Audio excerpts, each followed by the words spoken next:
Buddy, is it going?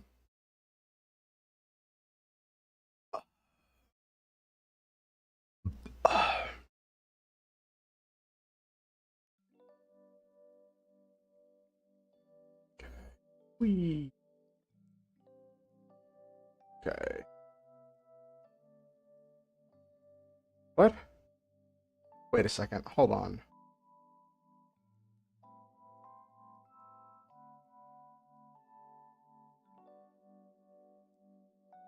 Oh. Okay. I'm a goofball. Hold up. I pressed copy twice. Okay, I was wondering. I was like, the title didn't seem that long. There we go. Cool. All right, there we go. Awesome. Awesome. Now let me let people know that I'm live.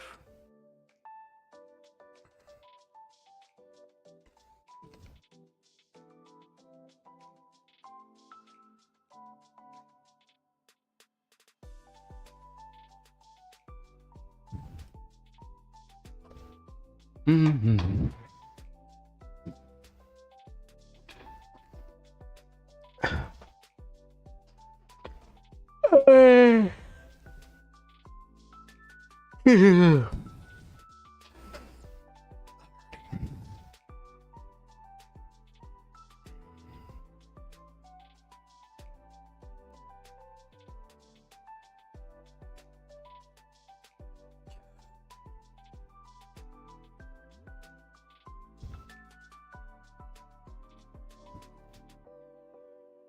Hey, Noel Main. You're on. Hold up. You're on Twitch this time. Nice. Nice.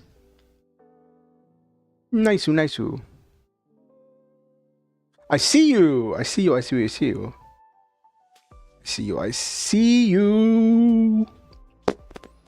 Mm-hmm. Okay.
Oh, cool. Noel Main, thank you for the follow on Twitch. I appreciate it. It is always welcome. Always glad to have more people here.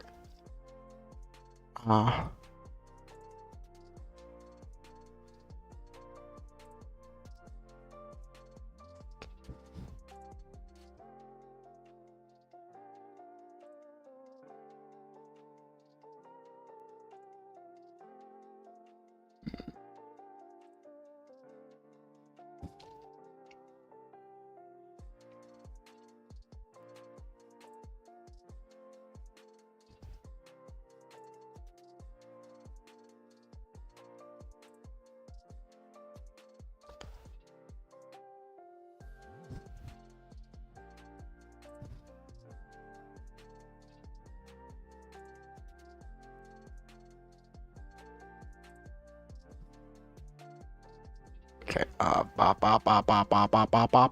There it is. There's the thing I was looking for.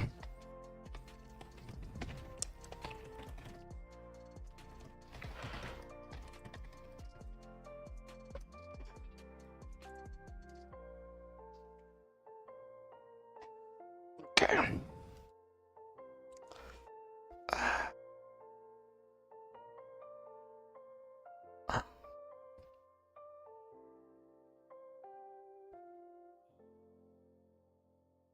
Ooh, nice. Posted in the Perfect Draw Discord about a fan workbook you're writing. Nice, nice, nice, nice, nice. Got an ad about to start on Twitch.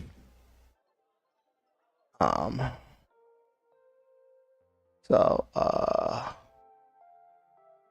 heads up.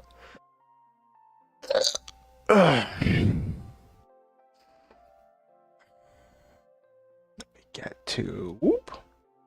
Whoop, whoop, whoop, whoop, whoop, whoop, whoop, whoop, whoop.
Okay, let me post where I'm live.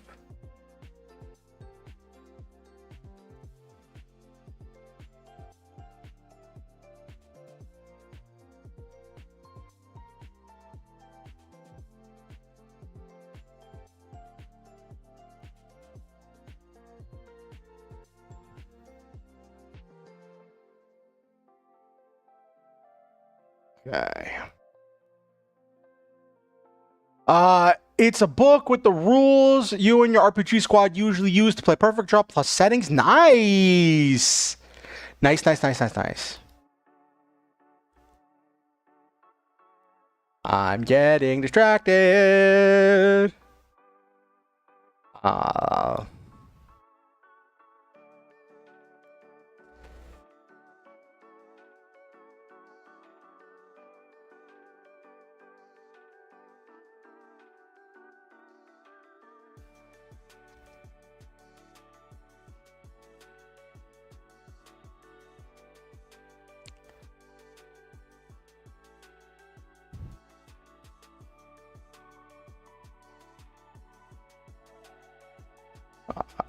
Ba ba ba.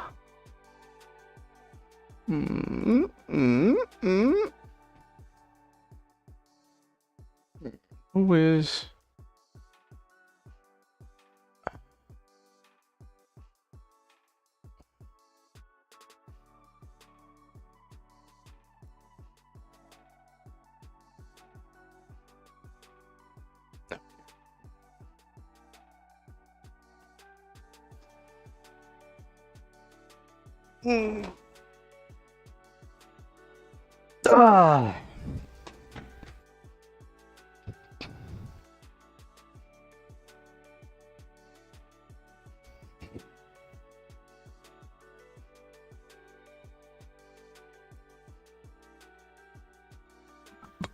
Excuse me.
Okay.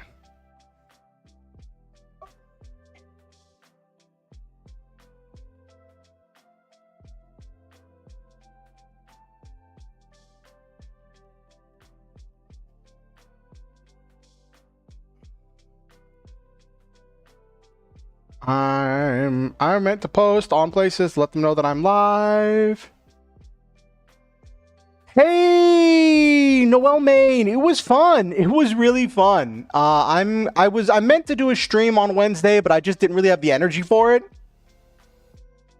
Oh, you hopped over to YouTube's. I'm like, oh, cool. Then I went, wait. Oh, hey, Nevermord. Good to see you.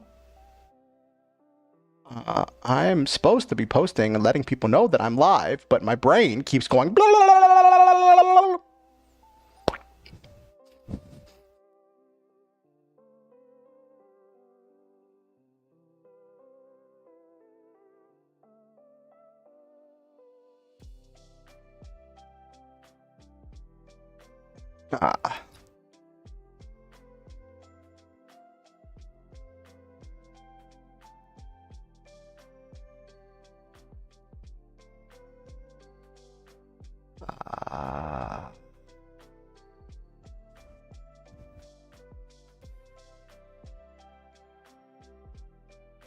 Okay.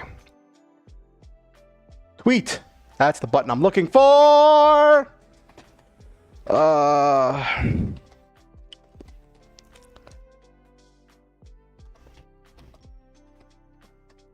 Phew.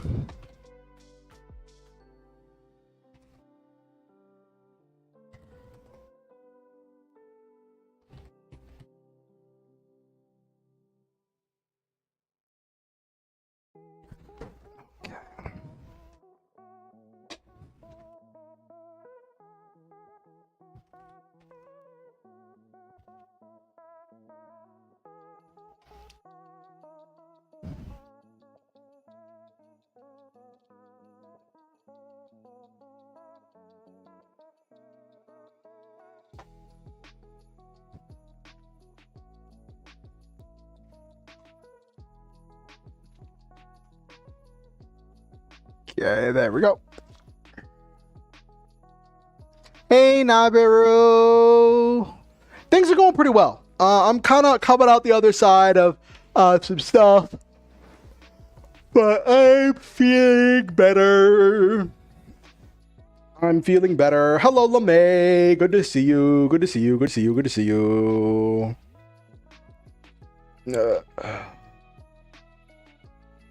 There's the button that I'm looking for. Whee!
Okay.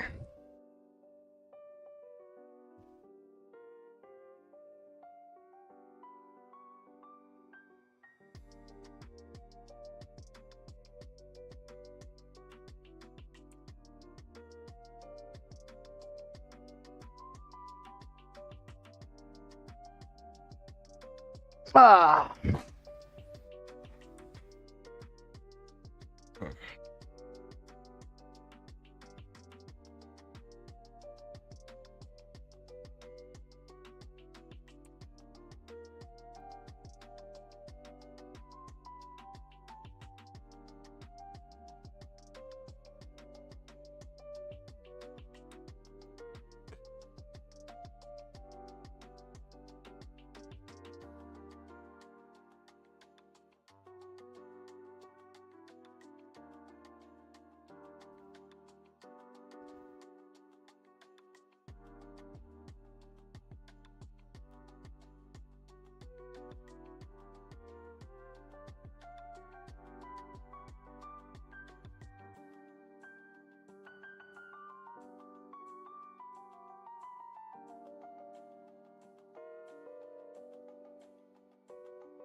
Oh, you finally took your exam today? Cool, cool, cool, cool, cool. Your week was pretty chaotic, Noel Maine. Grandma brought some sweets to the family Christmas. Oh my gosh. I gotta tell you all about my Christmas. Let me actually finish posting that I'm live, because that's what I was gonna do. But then, like, I opened social media to be like, oh, let me post that I'm live. Then I'm like, oh, cool, a cool post. Oh, cool, another cool post. And then I'm like, oh, wait, I'm live, and I'm on the starting screen.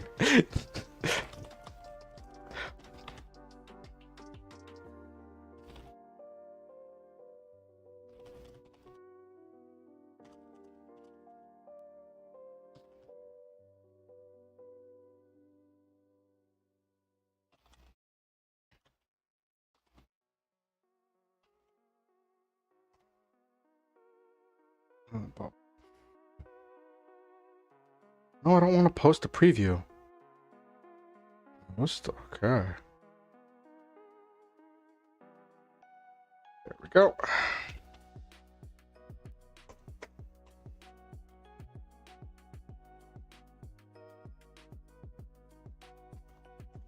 Okay. Boopity boopity boopity boopity boopity boopity boop. And wee. Cool.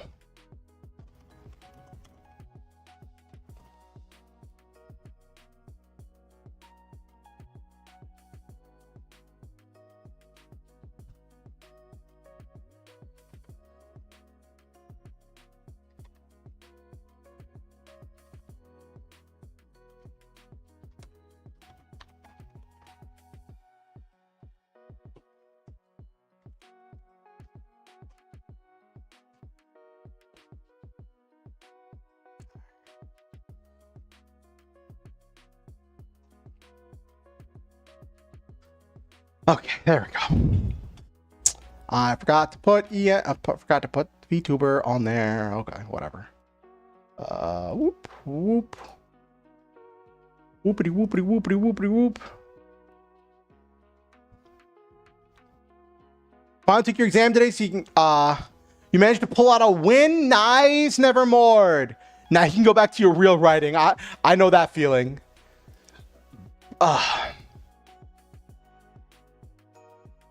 LeMay says 44,000 words, and I'm almost done with my novella. I'm writing the hero rescuing a victim and escaping from the villain's lair. Now it's the final confrontation and capture of the bad guys.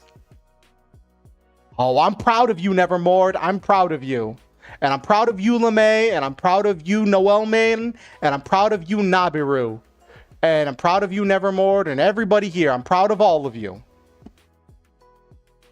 Boop, boopity, boopity, boopity, boopity, boop.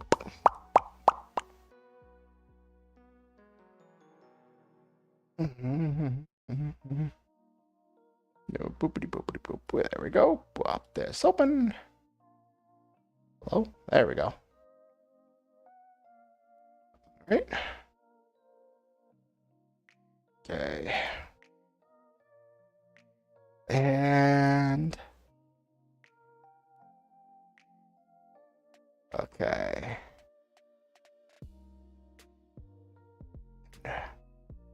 Also, if you're watching on YouTube and you haven't liked the stream, please like the stream. It helps the algorithm with getting it out to more people. So I would appreciate it if you did. If you did the thing.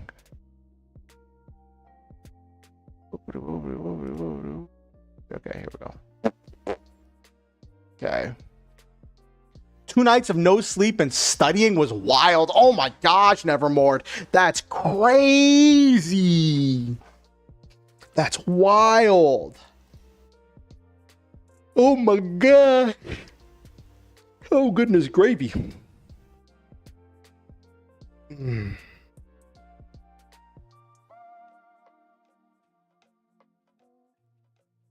me do...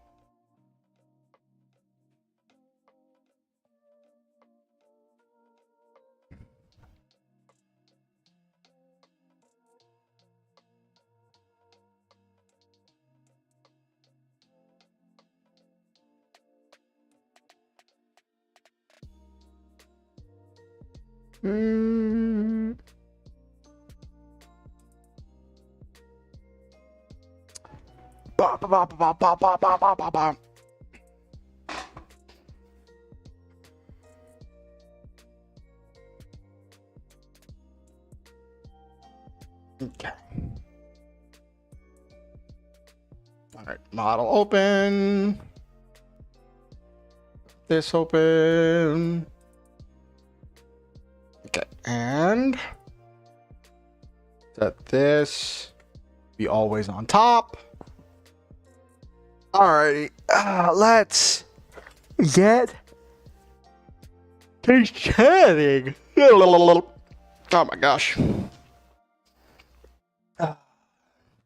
Hello, everybody. Hello, hello, hello, hello, hello.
Your mom threw a tantrum on the family gathering like it's your third relationship that she doesn't approve of. 3 out of 3. Oh my gosh. That sounds really rough, Noel, man.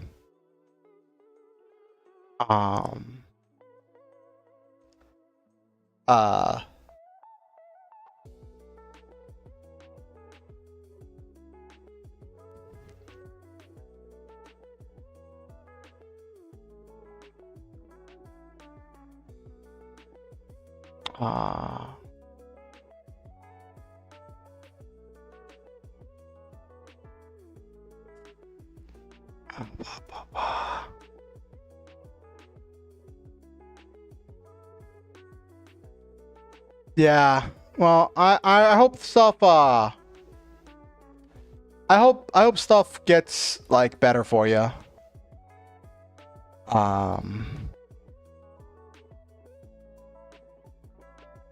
hope stuff gets better for you, because that sounds really frustrating. That sounds really frustrating. That was not the button I wanted. Oh my gosh, come here. I'll tell you all about my Christmas. It's kind of funny. So,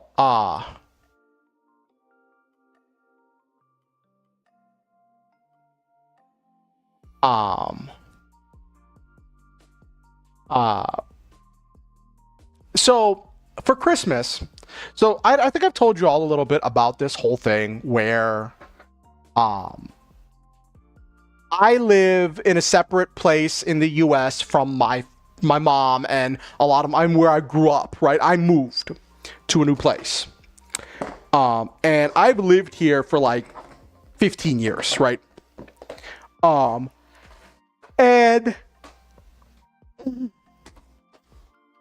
in that time, I have multiple times gone down to where my mom lives, where the rest of my family is, where I grew up, to visit them. I have done that multiple times over the time I've been here, right?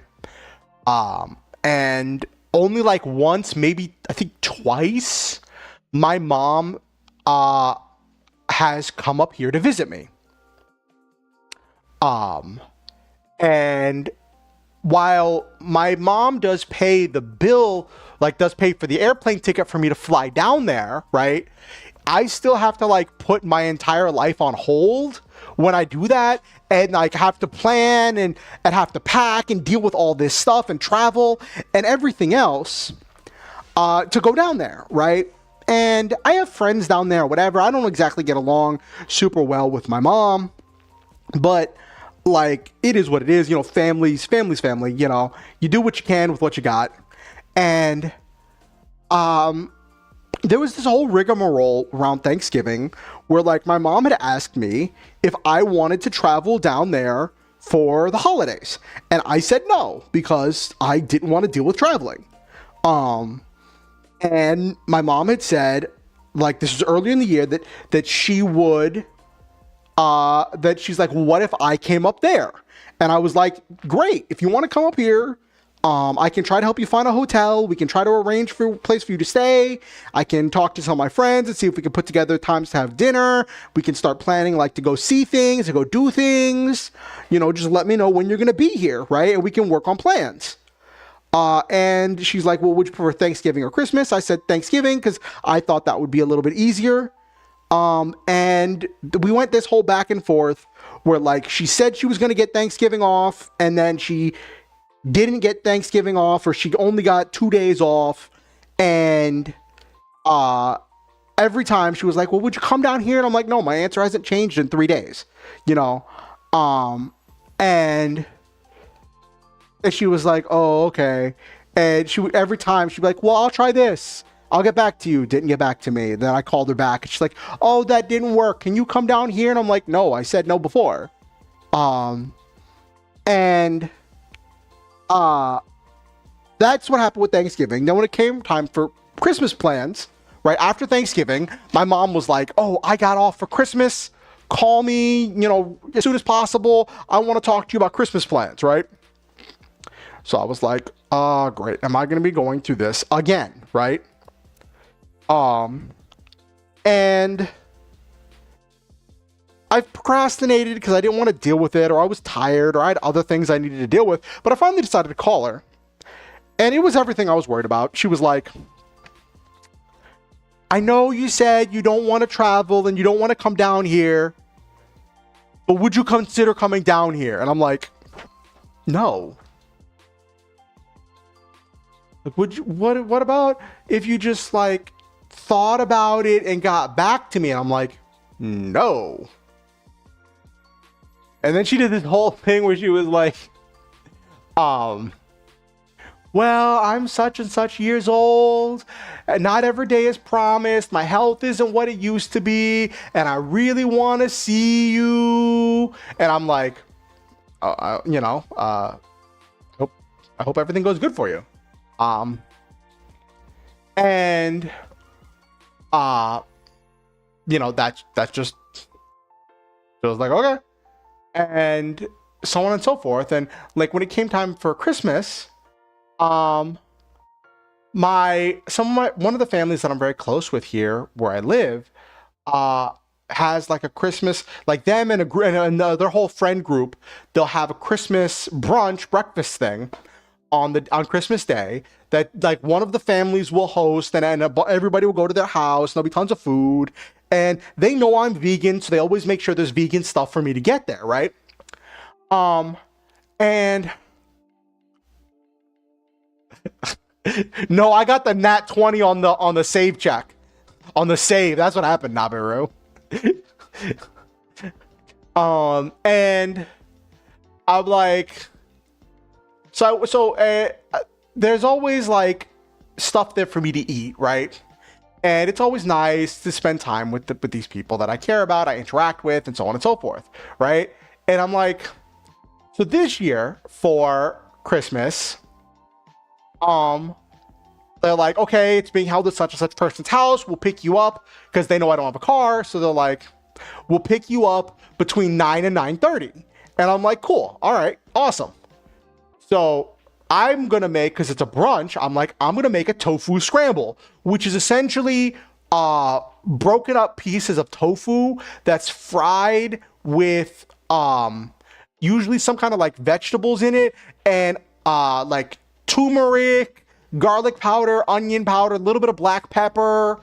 And if you have it, I think it's like kala namak or tala namak. It's called black salt, and it makes things taste like eggy. And I don't have that, but I know that if you put it on tofu scramble, it really makes it taste like eggs. But I'm like, I can't find that seasoning anywhere. So I'm just like, you know what? I'm just gonna make it as is, the same way I always make it, with just the turmeric and the other seasonings. And I took out 2 blocks of tofu from the freezer to thaw, because I was gonna make a big thing of tofu scramble. And I'm like, okay, whatever people don't eat, I'll just bring home, right? Because it's like a potluck thing, you know. And the Christmas Eve, the night before the thing, because it was the brunch was Christmas Day, right? Christmas Eve, I'm like really tired. I'm really out of it, and I'm like, I don't really have the energy to deal with cooking right now. So I'm like, you know what? I'm gonna set an alarm, and I'm just gonna wake up in the morning and do it in the morning before they pick me up, right? It's gonna take like 20-30 minutes to cook both blocks of tofu up into and season them and everything, and make the tofu scramble, right? Boom, bing, bang, boom. I'll set the alarm, wake myself up at 8. That gives me time to make the tofu scramble, to shower, to change, everything, right? Well, chat, that was a mistake. That was a mistake. So they were gonna pick me up between 9 and 9:30. That's what they told me. I woke up at 8:45, and I was like, well, I don't have time to cook both blocks of tofu, so one block's gonna have to do, and it came out all right. Actually, I had to use the bathroom, so yeah, mistakes were definitely made. I will be right back. I got to use the restroom.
I'm back.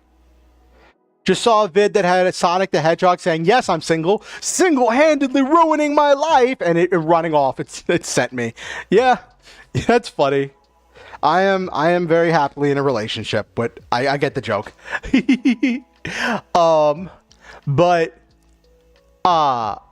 so Christmas breakfast, I woke up late. I'm like, I'm only gonna have time to make 1 block of tofu for a tofu scramble. So I'm like, that's gonna have to be enough. And it ended up being enough, but I wonder, because like there's the thing when you're at a potluck and like nobody wants to take the last little bit of anything. Or at least that's how I feel, and that's how I've seen other, like, that's just the thing I've seen. And so I'm wondering if it's a thing where, like, if I had brought more, if people would have eaten more. And people seem to like it, and I got there, right? There was all kinds of food. There was a bunch of fruit. Someone brought homemade tortillas, homemade corn tortillas, which were vegan, and store-bought flour tortillas, which were also vegan. Because most store-bought tortillas are vegan, because it's just cheaper to use vegetable shortening than it is to use animal shortening. And whatchamacallit, then there was, somebody had brought a big thing of scrambled eggs, because like there were a couple of vegan people there, but like most of the people there were not vegan, so someone brought a big thing of scrambled eggs. There was my tofu scramble. There was some grilled onions. There was this big crock pot of seasoned black beans, because someone had made a whole bunch of black beans. And there was tons of hash brown potatoes. And like 3 different types of sausage. Obviously, those were regular sausages, not like vegan sausages. And one of my friends who like I used to like live with, she was like, because like she rented the basement at the place where I was living before. She was there, and she was like, she's trying a whole vegan thing to really lose weight. I love black beans. I love black beans. Like, I need to get more black beans, because I went through a whole thing when like money was really tight, and I just bought tons of black beans, but then money started getting better, so I was buying other things. So I have been like slowly working through my supply of black beans, and I get the canned black beans because it's just easier. And I need to get more canned black beans, just because I'm starting to run low. I think I only have like 4 or 5 cans left. Well, between 3 to 5 cans. And so my friend was there. She's like, hey, I knew you were coming, and I know you're vegan. And you know, she's doing vegan for like, she's more of a health food vegan. She's like a whole food vegan, right? And where I'm more of a junk food vegan. And she's like, I knew what people were bringing, and I had the thought to get these store-bought chorizo flavored seitan crumbles, which seitan is like it's a vegan meat substitute, right? And I was like, ooh, and she's like, between the tortillas, the tofu scramble that you brought, the beans, the onions, and the chorizo crumbles, and we have multiple hot sauces, we can make vegan breakfast burritos. Right? So I'm like, oh. It's gonna be good. And that's what I did. Like I had vegan breakfast burritos there while I was just kind of like, they'd like to do a lot of community stuff and invite people who like aren't doing other things for Christmas so that way, like, you know, nobody has to spend it alone, you know? And they were also very active with the Spanish speaking people who attend the Spanish church that meets in the same church as their church, like meets in the same building as their church. And because they know Spanish, and they've done some like missionary work in Central America, that my friends have like built these connections with people, and so like they knew some people who were like, I guess they were here for work and stuff, and like they didn't have anyone to, I guess, to spend Christmas with. So my friends were like, hey, you know, come to our Christmas breakfast, right? And it was nice. But it kind of got a little overwhelming, so I kind of just like hid in the kitchen for a little bit. And stayed a little bit out of the main central area where there was like a bunch of people and their kids. But it was nice, and I didn't like overeat and get stuffed, but I was pleasantly full, right? And they made cinnamon rolls. Now, it's really funny because I'm vegan. So when I went vegan years ago, in order to include me, they started looking up how to make vegan cinnamon rolls, right?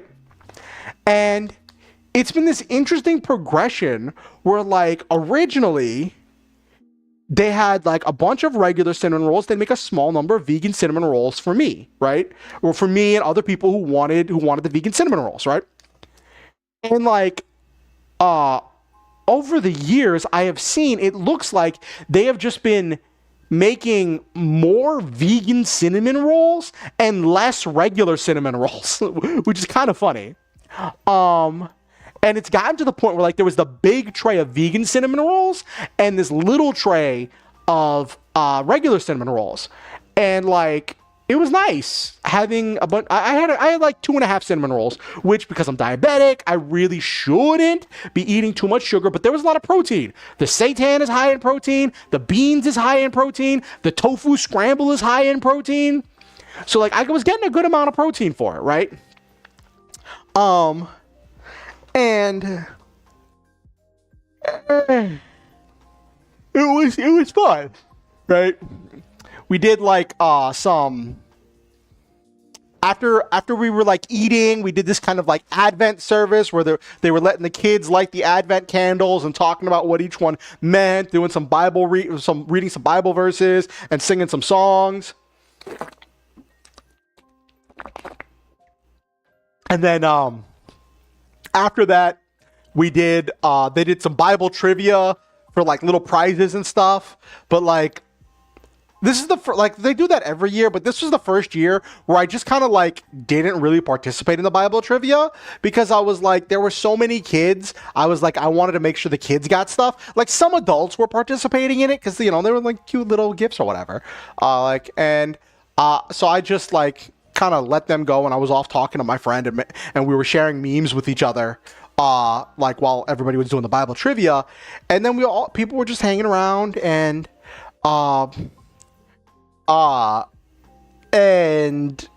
having a good time. And like, I brought some leftovers home, which I ate later that day. And it's really funny because like a little bit after I got home, right? Like maybe hour and a half or 2 hours after I got home, my mom called me and I'm like, oh yeah, I meant to call my mom, right? And so I'm like, oh, you know, talking to my mom. I think she had me on speakerphone and she was visiting my aunt and all the family members were there. So I was in a good mood, you know, still riding the high of coming back from breakfast. And I was like, sounds like they were still cooking or whatever for dinner. And I was just cracking jokes and talking to people, saying hi to people, all of that stuff. And then like, my mom, she starts talking about how much they miss me. She's like, we really miss you, dude. And I'm like, when did she start calling me dude?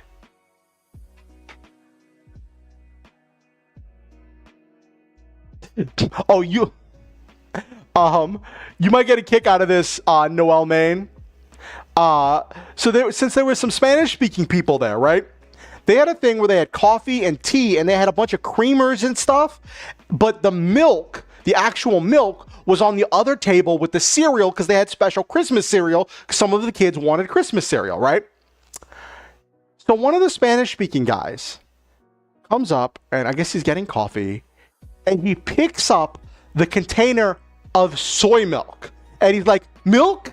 And I'm like, no, that's soy milk. And he just gives me this blank look. And I realized in Spanish, soy means I am. So I just said, I am. I said, no, I am milk.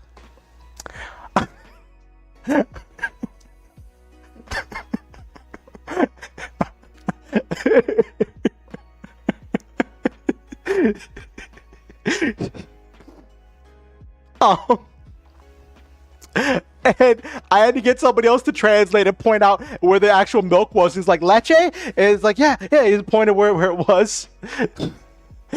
Hey, forever. But yeah, that was funny. It was just the blank look he gave me. He's like, oh, I'm like, oh no. It reminds me of the meme.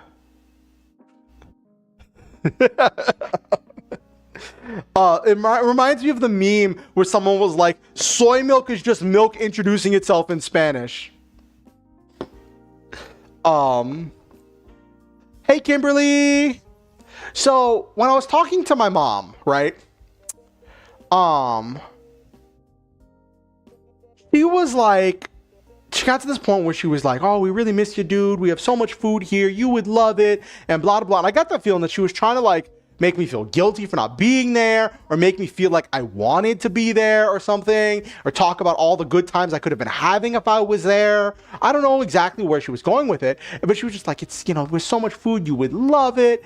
And she's like, oh, your cousin is, she's making this really cool dish. I don't even, that's got all this stuff in it. I don't even know what it is, but it looks like it's going to be so delicious. Oh, you wish we all wish you were here. And she says to my cousin, what is it that you're making? Now, I know the cousin she's referring to. Oh, goodness, Nabiru. The cousin that she was referring to has graduated culinary school, right? And does like cooking stuff, right? For a living. So I'm like, oh, okay, that could be interesting, right? I just hear my cousin, she says in this deadpan voice when my mom is like hyping up this whole thing of like what she's making. And she's like, that's just roast vegetables.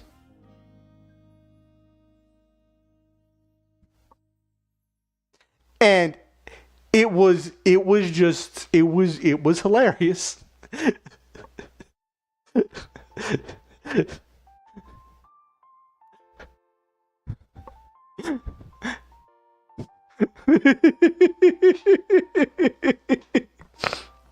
Yes, forever.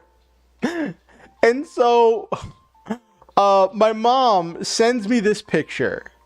And I guess, I don't know if she was trying to like be like, oh, this is what you're missing or whatever. She didn't give me this. She didn't give me like any text with it. She just sent me this picture, right? I'm going to share with you the picture she sent me.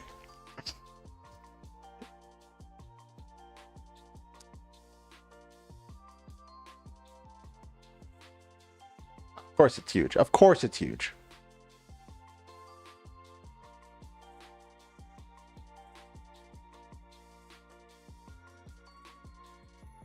Come on. Why is this so big? Because she took the picture with her phone camera.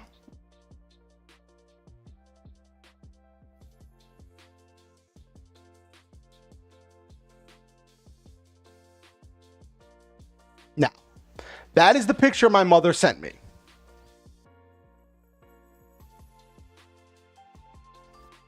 Now, I look at this and I'm like, that's a tray of raw vegetables, which, you know. Well, this was something that my cousin was making, right? And I thought it was really funny because it was just like, this is a tray of vegetables, which, you know, it's fine. But like, it was just funny because she was hyping it up and being like, oh, all of this stuff. The strongest gaslighter versus the weakest cooked vegetable chef. And the thing is, this is like the vegetables haven't even gone into the oven yet. And I showed this to Silva, and Silva was like, hey, your cousin has really good knife skills because you could see how well everything is cut up, right? And I'm like, yeah, she went through culinary. She's very good at what she does. And I'm like, if I was cooking this, I'd probably put like some salt on it to get some of the moisture out, maybe some oil or something in order to add some more, like some fat to it to add some flavor, and so on and so forth. So I'm sure it's going to taste delicious when it's done. But it was just really funny that like she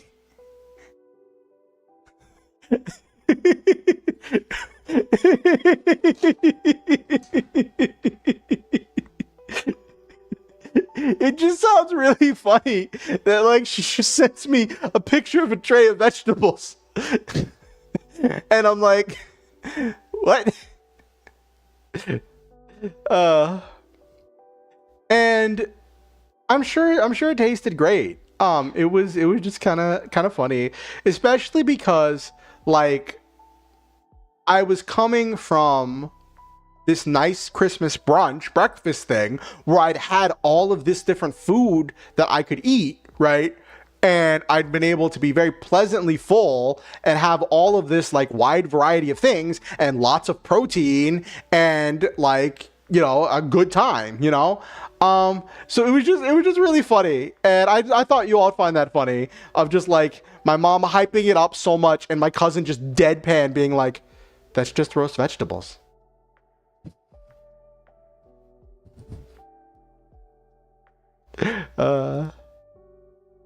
It's kind of like you said, forever typical mom activities.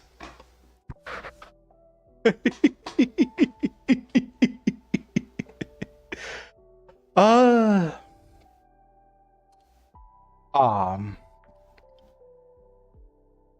yeah, that was that. I've been doing research for the story that I'm working on that I'm going to share with you all tonight. Or I'm going to work on with you all tonight. And because I'm basing some of the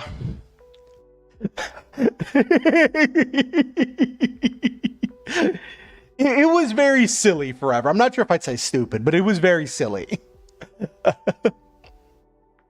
But it was just really funny. I'm just like, oh, okay.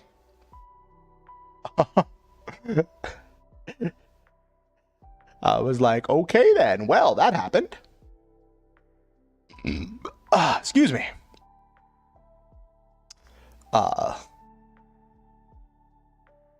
But it was just really funny.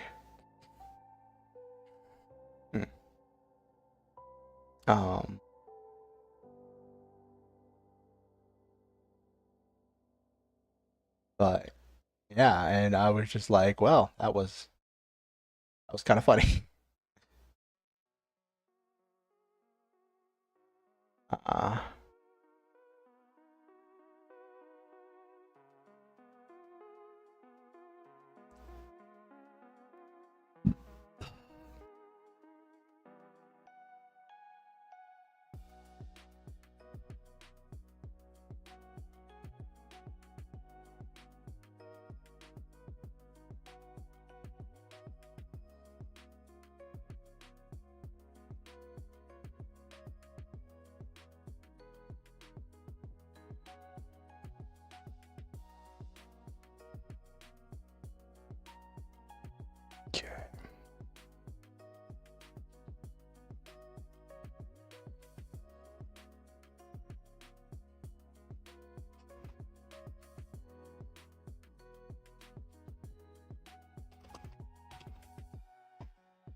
Let's do. You had fun at school karaoke day? Nice, Kimberly. That sounds really fun. That sounds really fun.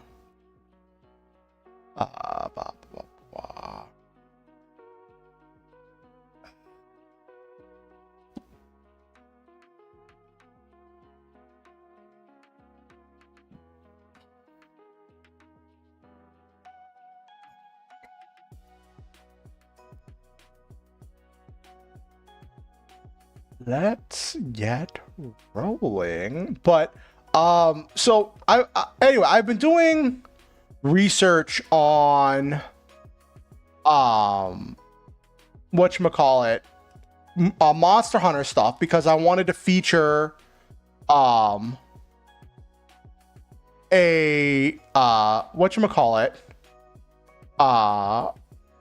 stuff based on Monster Hunter monsters in my story, right? And I found some interesting stuff. And I found there's this YouTube channel, which let me pull it up. Why is this not? That's not the button I wanted at all. All right, and whoop.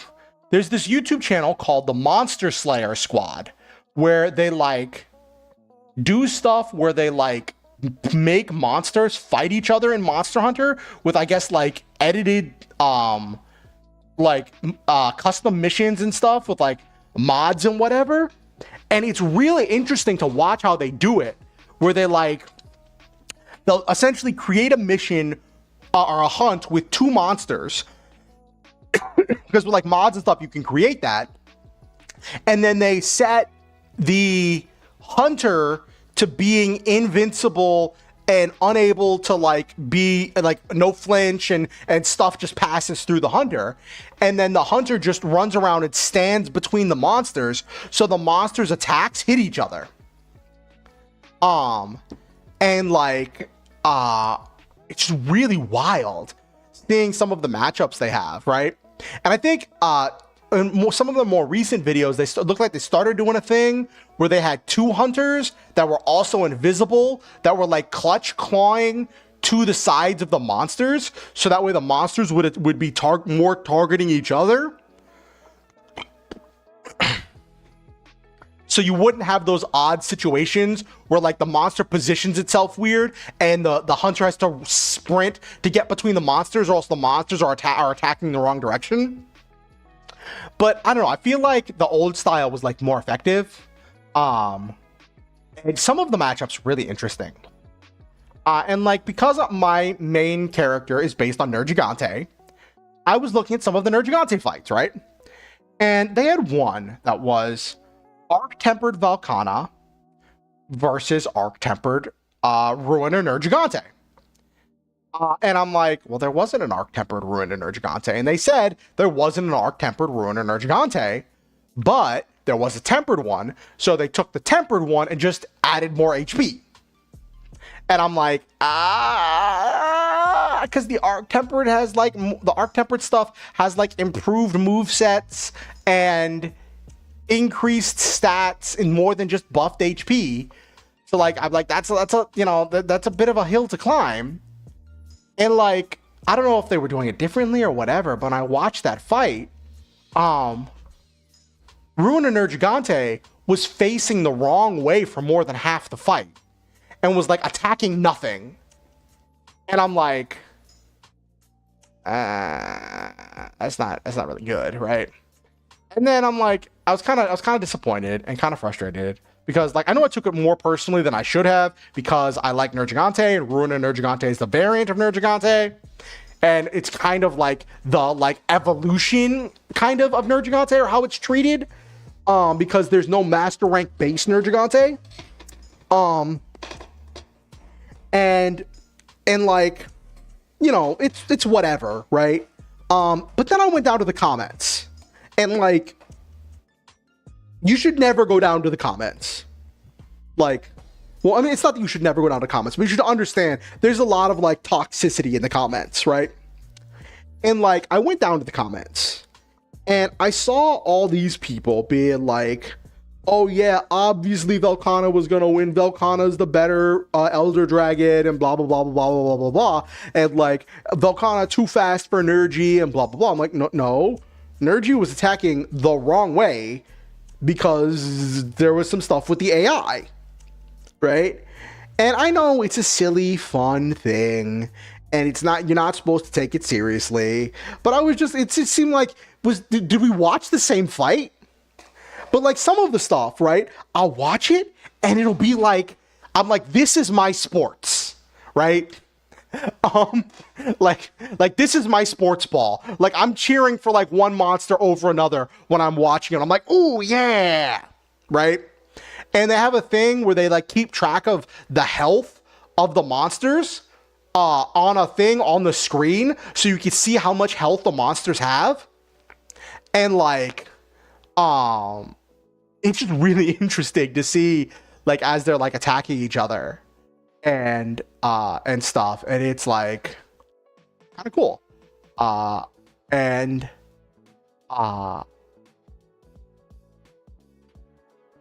Merry Christmas to you, Kimberly. Merry Christmas. And so it was fun.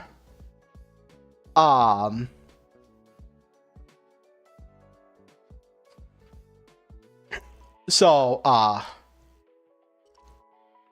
it was definitely interesting, and I had some fun with it.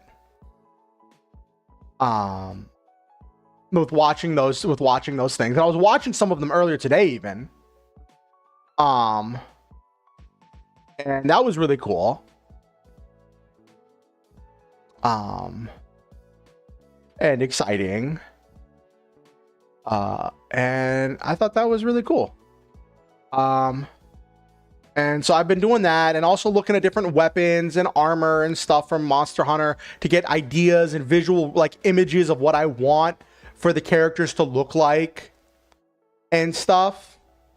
And like, I can't wait to share all of that stuff with you. And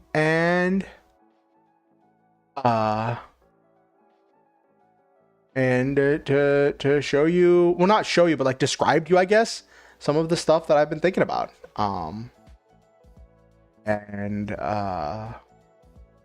Yeah, we'll see how it goes.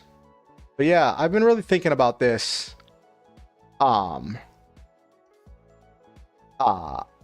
been really thinking about this story a bunch, so it's going to be nice to like actually get it all down out of my head and onto paper or onto screen tonight or whatever.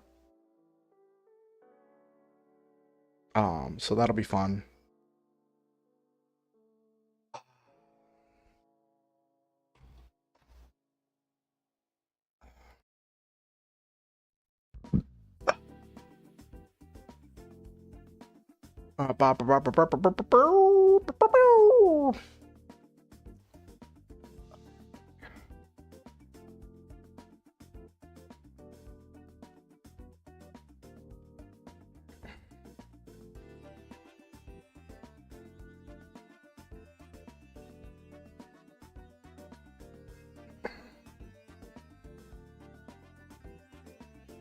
Why am I getting distracted? Chat, I'm getting distracted. I'm getting distracted, chat.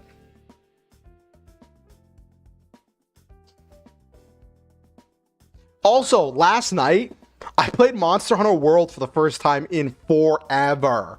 Because I have like almost 900 hours in World Iceborne on PC.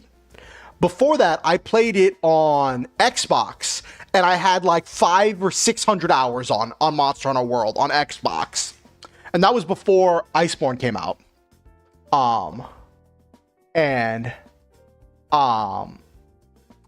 So, oh, there's an ad in progress, but yeah, so that was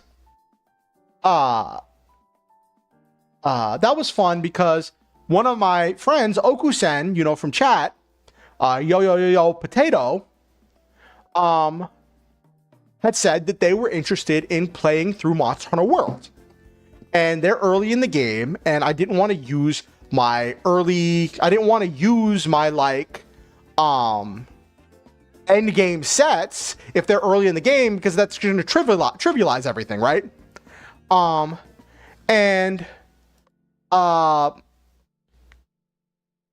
But I didn't want to start a new account. So I was like, what could I do? And I'm like, you know what? For my story, right? The character is based on Nergigante. He spends a lot of his like fighting time in a hybrid form, which is Nergigante's alpha armor but with dragon head, dragon claws, dragon feet, and dragon tail, and dragon wings, right? And he normally wields the sword and shield. So I was like, what if? Because I like the idea of I like the look of the shield and the Nergigante sword and shield. At least the second form of it, not the one right before the Ruiner set, the one with the Xenojiva parts. I love the look of it, and I'm like, that is like exactly what I want for a weapon for this character, right?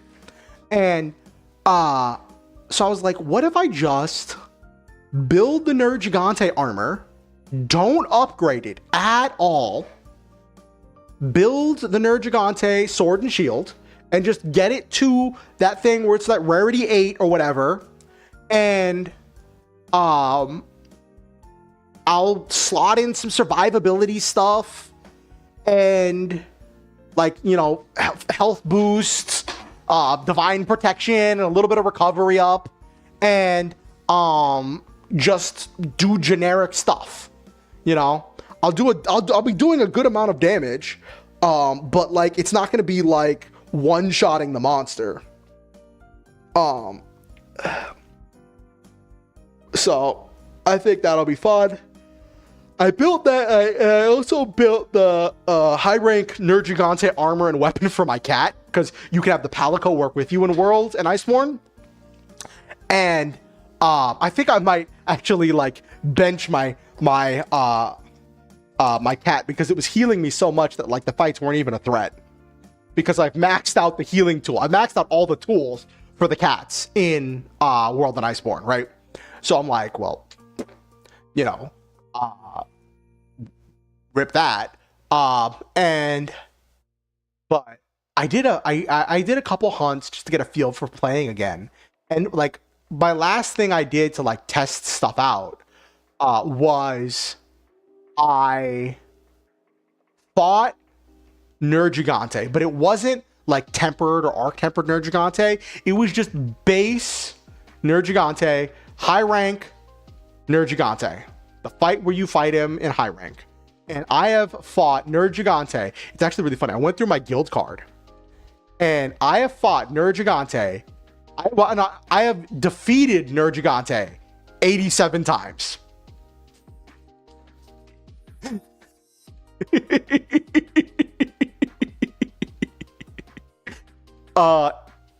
Which is more than any other monster that I have fought. I think my next highest is like 66. And I think that was Odogaron, because I farmed for Odogaron armor at one point. But like, yeah, Nergigante was the one that I just farmed, and I learned that fight, and I did the fight, and like I won. It wasn't really hard. It was intense, because the thing with the Nergigante fight is,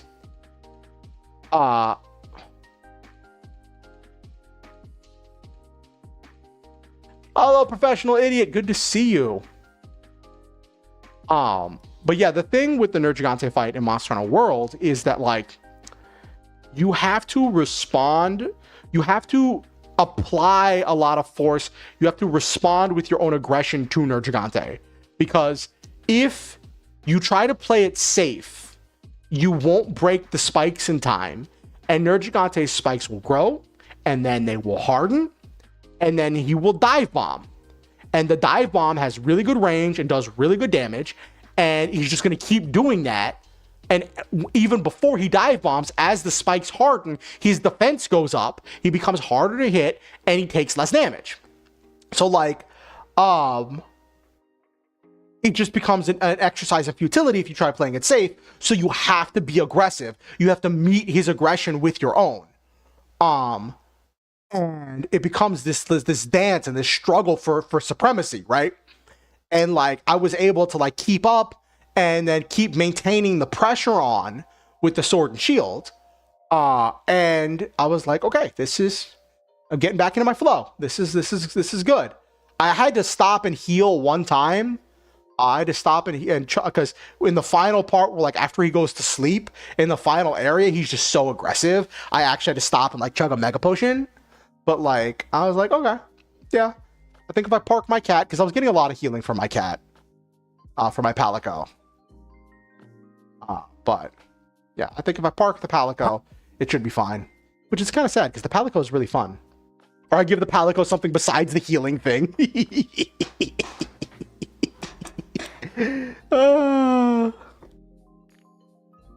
Alright, anyway, let's get to the story. Alright.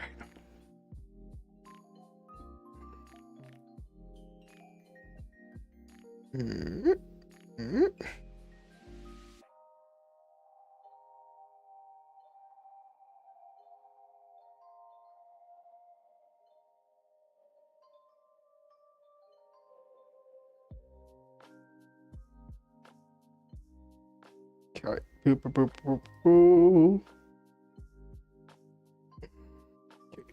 No, we're not in an ad. Okay, let's go.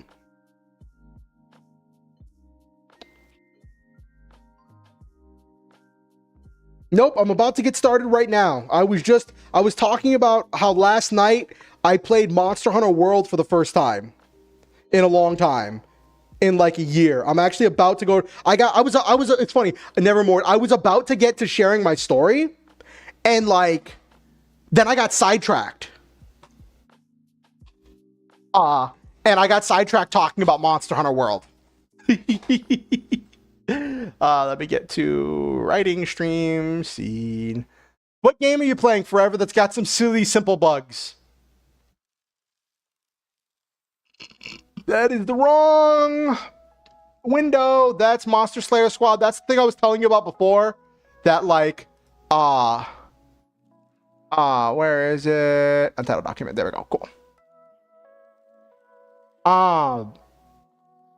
That was the that channel where they make the monsters fight and stuff. Like the horse clipping inside the carriage and not even walking, just gliding across the floor. Infinity Nikki, that sounds so funny. Okay, all right. So this is a fantasy isekai furry adventure.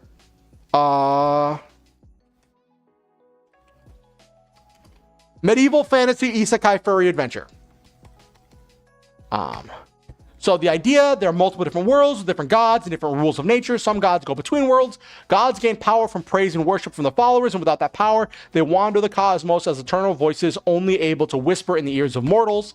Gods can give each other power, though, and usually as a part of a deal or exchange. The gods exist in a spiritual realm that exists outside of the world they are influencing. There's a barrier over each world that prevents them from directly entering as their whole self. They can shape physical avatars, place a fraction of their power inside of those physical avatars to act on their behalf inside the world.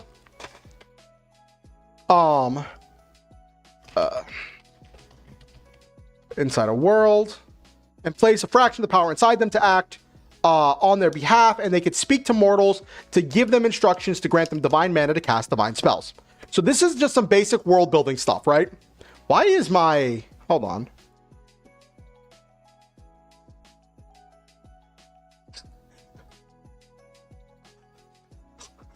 Yeah, it's a lot. He's a lot, Nevermore. He's a lot.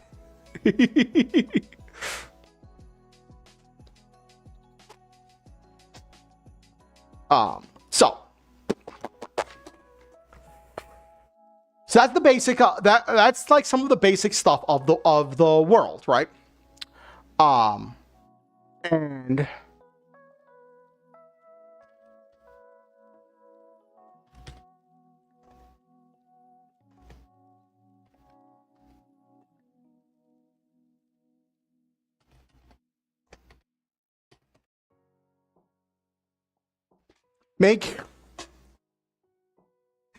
it's not a total furry thing. It is more of a scaly thing dealing with dragons. But it's not every character. It is select characters, like the main character deals with it. It's more of shifters, if you're familiar with like werewolves. If you're familiar with like werewolves and other types of shifters like were-rats and stuff, where it's like you have a human form, you have an animal form, and then you have like a hybrid form that's like a humanoid animal. Yeah, so in this, the main character becomes a dragon, but he's like, the type of dragon he has 3 forms that each serve a different purpose. I think I've heard of Bloody Roar.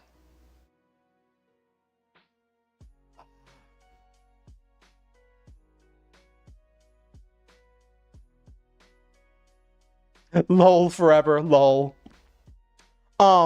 So he's got his humanoid form, he's got his human form and his dragon form, and between the two, he has a humanoid form, which, a hybrid form, sorry, which is, essentially all the strength of his dragon form, but pressed down into a humanoid frame, that has like all the dexterity and precision available to the humanoid frame that something bulky and big like a dragon can't achieve.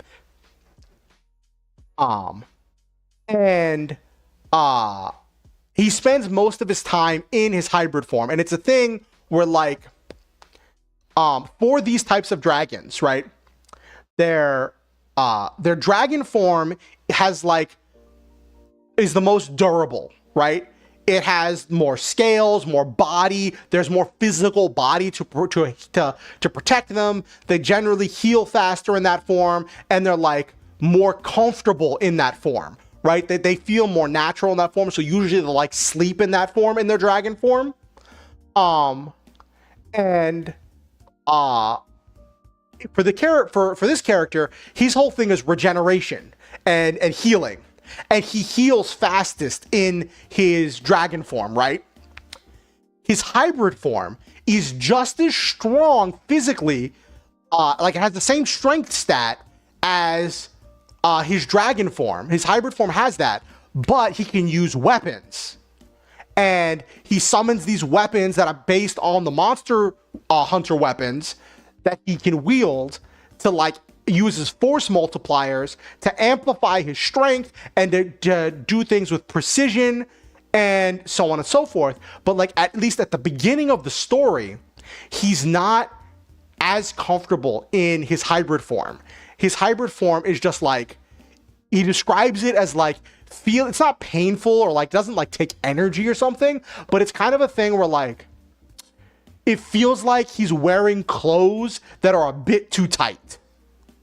And he has to go through a whole thing of learning to be more comfortable in his hybrid form because he fights better in his hybrid form. He's not as durable as his dragon form, but like he's more offensive in that form. Like if the dragon form was like more of the defensive form, his hybrid form is more of his offensive form.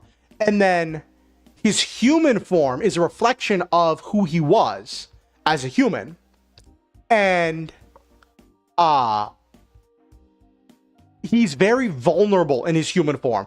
Yes, he's stronger and more durable than the average human, but he can still be killed, right? And he is like he's very easily killed in his human form, and he very rarely goes into his human form. And for the first part of the story, he's almost never going to be in his human form. And then it gets revealed that the purpose of the human form is to keep the dragons humble, because the gods have the power to lock a dragon in one form or another, so the gods can lock someone in their human form. Well, it's not like they're different people, it's the same person. Like with Bruce Banner, it's like Bruce Banner and the Hulk are two different people, you know? At least depending on what canon you're in, it's weird with Bruce Banner. Yeah. And so, except with Bruce Banner, like if Bruce gets hurt, he normally transforms into the Hulk, right? This is the thing where if he gets hurt in human form, he dies. Like if he dies in human form, he dies.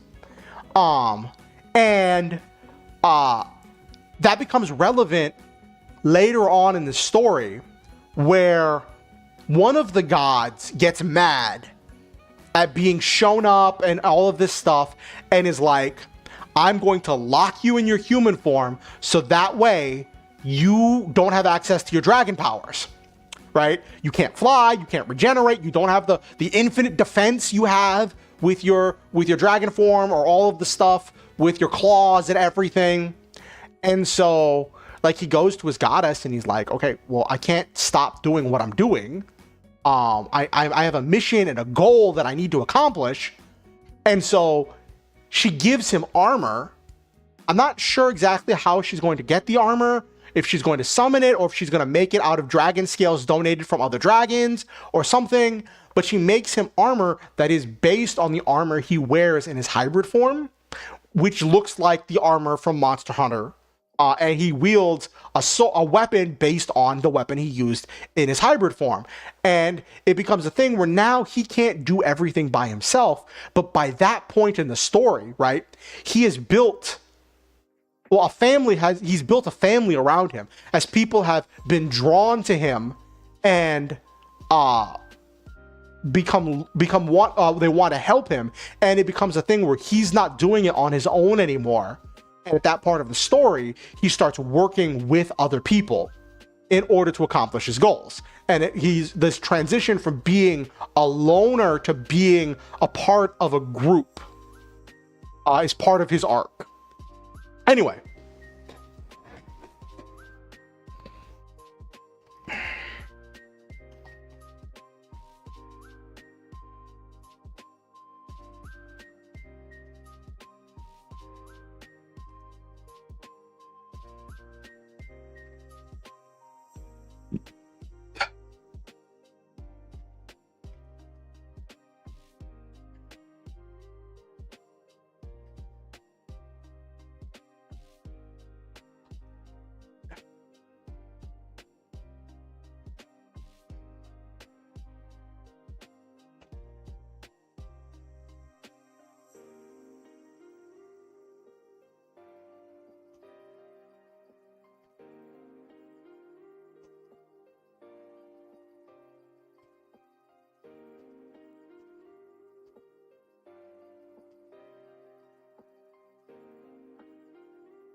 I don't have a last name for him yet, but he doesn't really use his last name in the story, so it's not super important.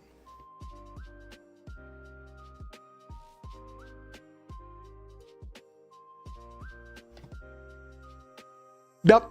Mm-hmm.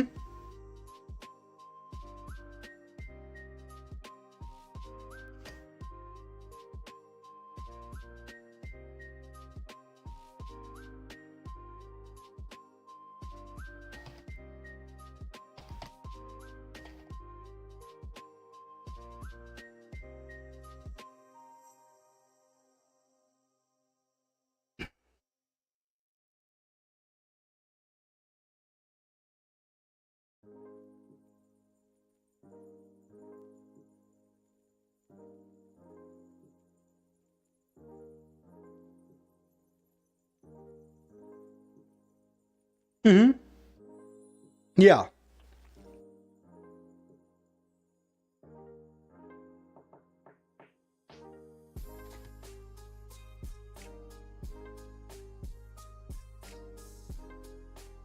I will admit this is like I will tell you Nevermore. Full disclosure. Full disclosure here. This is a self-insert story. Like a lot of my stories start as self-insert stories, and this one more than any of the others. Like, not even, I was working through some stuff when I was thinking up this story. Like, full disclosure.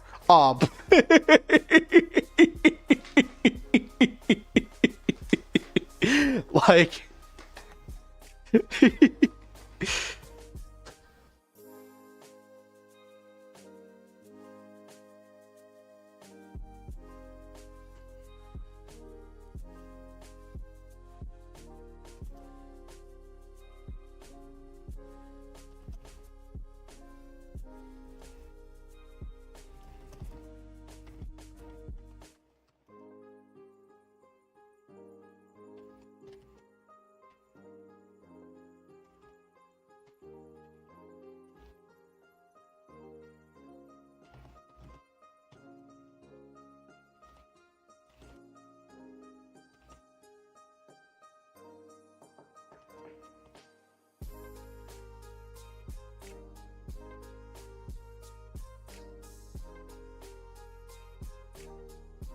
Hmm.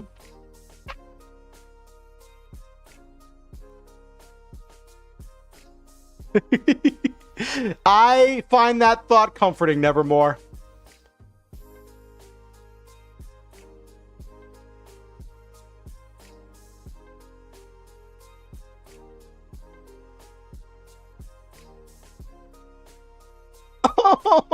Oh, I'm so sorry. I'm so sorry, Forever.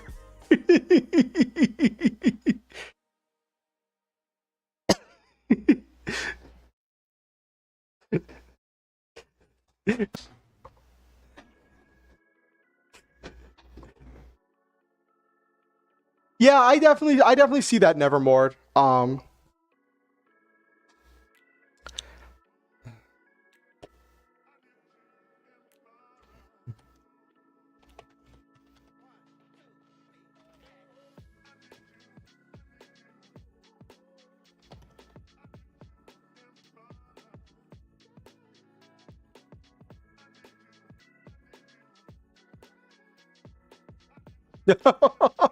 Okay, Forever.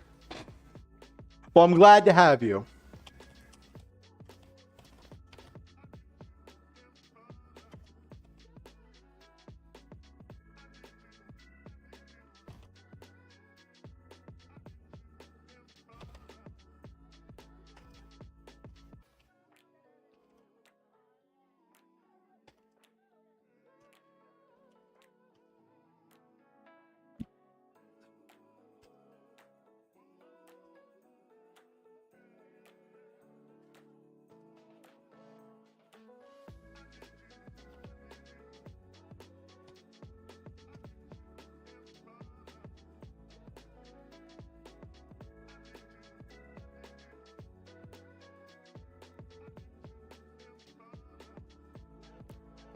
That's so funny, Forever. That's so silly. Isn't there like a I know in Final Fantasy 14 there's like a fashion contest that like you can do to get like points and stuff. I don't know how all that works. But I remember hearing about that as like something you do in Final Fantasy 14. So when you're talking about dress up style battles, that's instantly what I thought of. Where like there's a thing where like if you wear different things in Final Fantasy 14 or put on different like glamours or whatever, it'll like rate you and you get points or something. I don't know. It's like a thing you can do like once a week or something.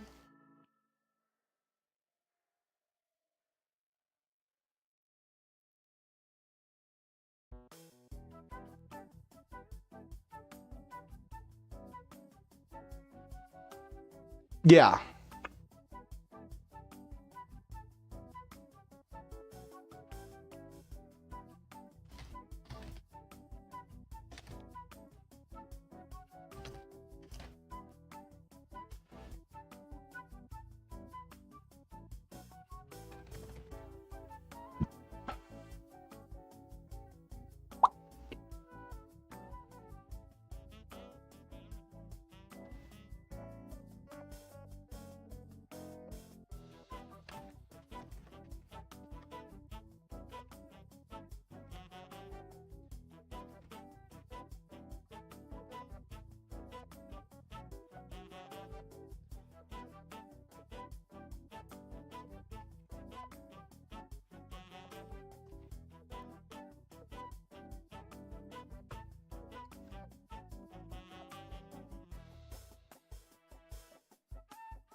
Ooh. What's the player dominating the battle with forever?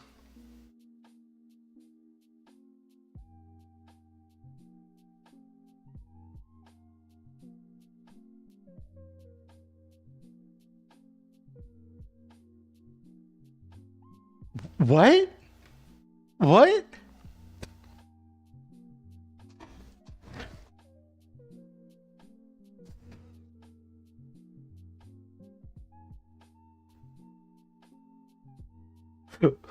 I don't understand, forever. That sounds very bizarre.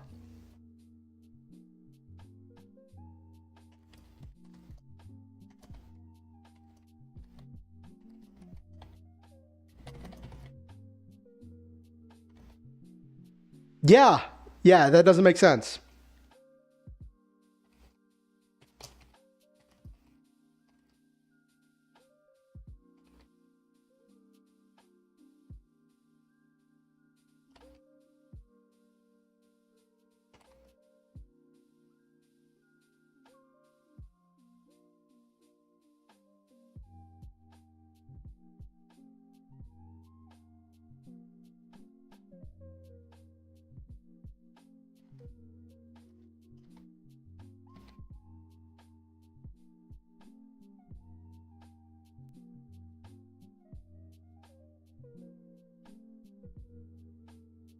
Hmm.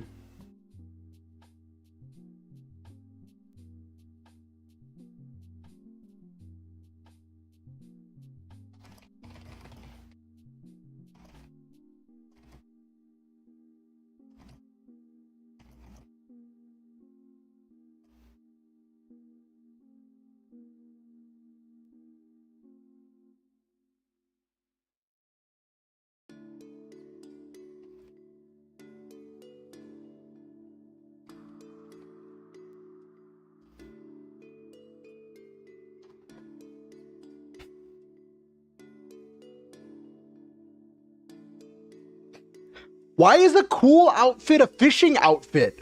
Why would fishing gear be marked as cool? Like, I don't know. Like, that just seems like weird. Like, it's not that fishing isn't cool, but like, I wouldn't wear fishing gear to a club. You know what I mean, forever? Like, can you imagine someone rolling up in a fishing vest and like with one of those hats with lots of like hooks and stuff on it, like and a bucket of bait worms to a nightclub? Like,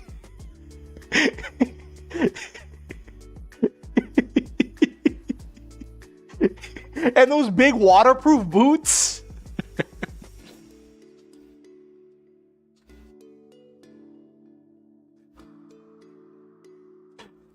That would be one of those moments, actually, now that you mention it, Nabaru, that would be one of those like JoJo moments of like spot the stand user.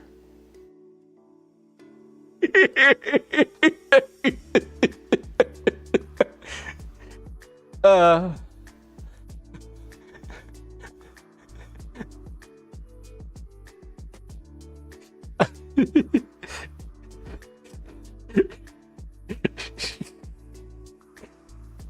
uh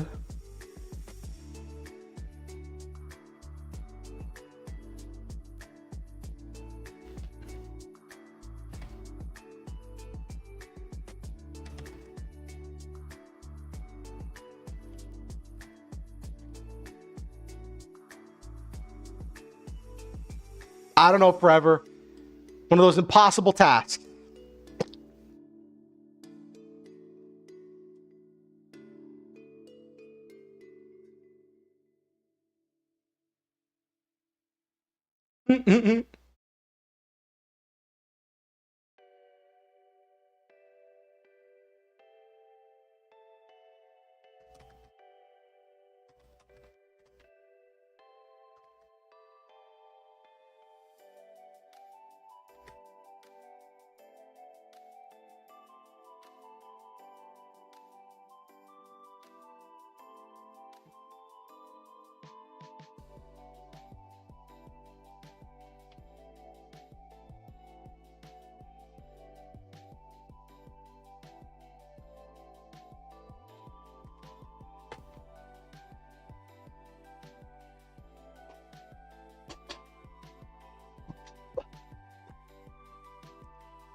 Why the fishing vest? Is the fishing vest like some OP piece of clothing?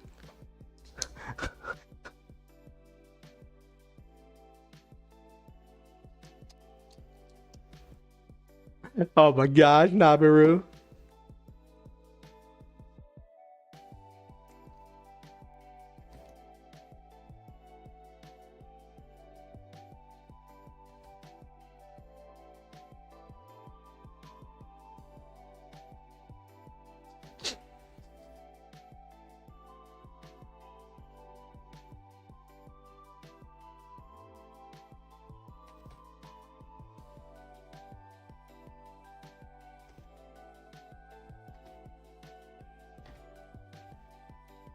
Mm-hmm.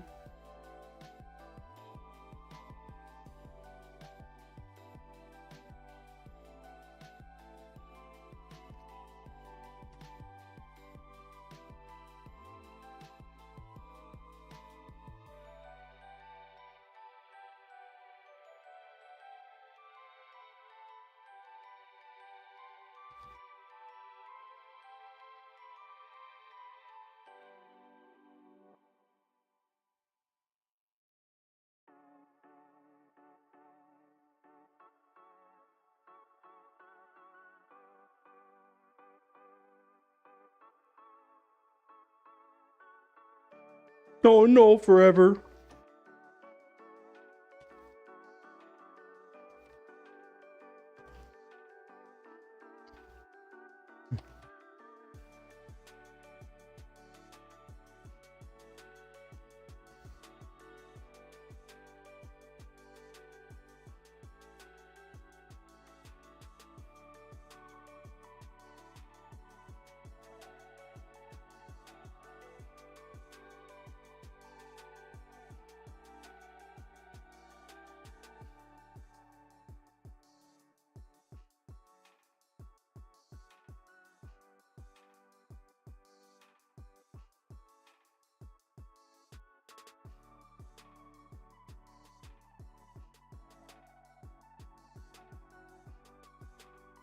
Not the battle of battles. No, forever.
Oh my gosh, games do so much. Is it a live service game forever? Is it like a you said it's a gacha, right?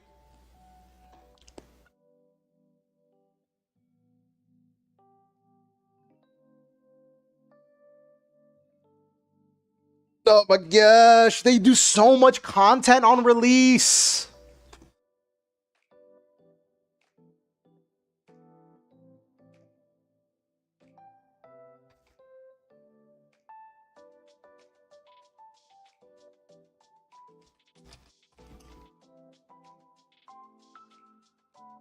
Oh.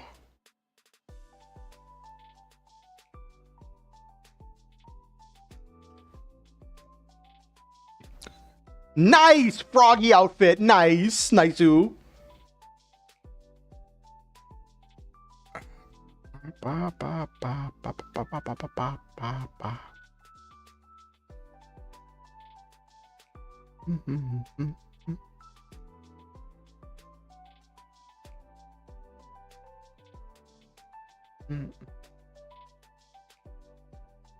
That's not the button I wanted. There we go. Cool.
That's an interesting thought, Forever.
Okay, so this is an isekai, but this is not a Truck-kun isekai.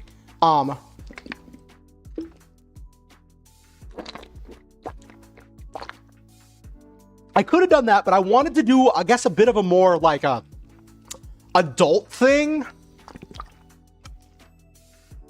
So main character, let me go over what I've written so far. Main character, Alexander. He lives, he's black, he's middle-aged, living in modern day world. He works in IT, cooks as a hobby. He is a gamer as well. A big fan of Monster Warrior, which is essentially Monster Hunter.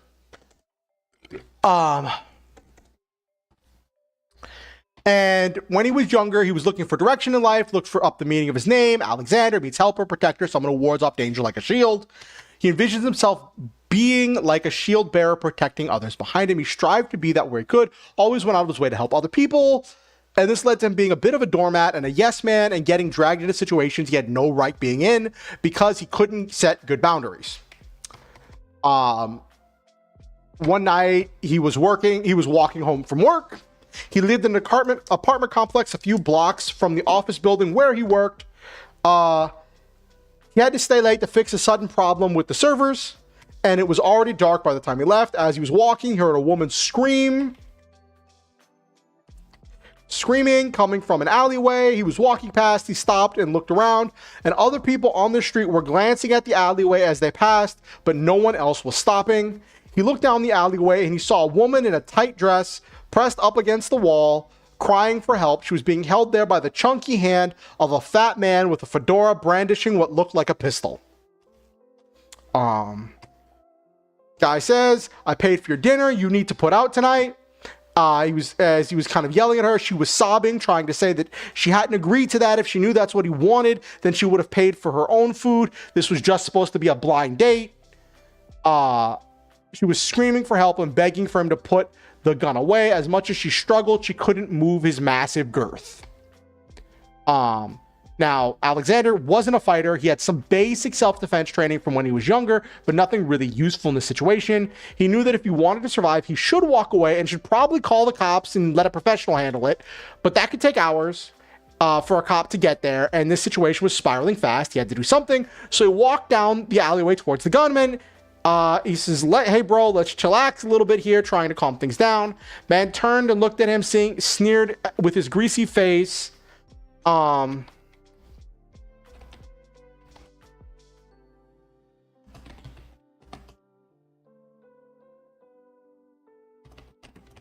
The girl.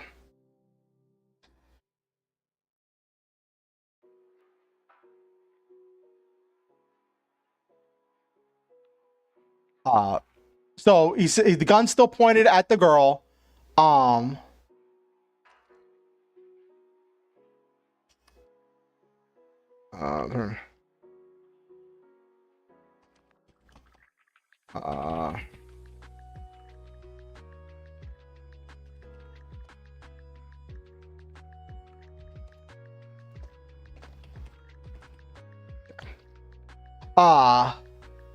He says, "Stay out of this, tough guy, or I'm gonna blow your brains out too." The woman started begging for help. "He's crazy. My friend set me up on this blind date and he just won't take no for an answer. Please help." He says, "I'm not crazy. I just expect to be duly compensated for my efforts. You owe me." He shouted, putting the gun to her head. And Alexander says, "Hey, it doesn't have to go down like this, bro. You gotta remember, no one can owe anyone else access to the body. Just put the gun down and we can all go home. There are more fish in the sea, right?" as he's like slowly stepping towards the gunman. And the guy's like, I'm not your bro, you effer. And he turned to face Alexander, moving the gun from pointing at her to aim at Alexander. And this was the chance he'd been waiting for. As soon as the gun was moving away from the girl and towards him, he rushed the guy, throwing all his weight into a tackle, sending them both falling to the ground. He yells, "Run!" at the woman as he struggled to grab the gun from the man. He didn't dare stop to look at her, but he heard her footsteps running out of the alleyway, away from them, and suddenly he feels a piercing pain in his chest. He looked down, the gun had gone off, shooting him right through the heart. He looked in shock. He saw the look of shock and fear in the man's eyes.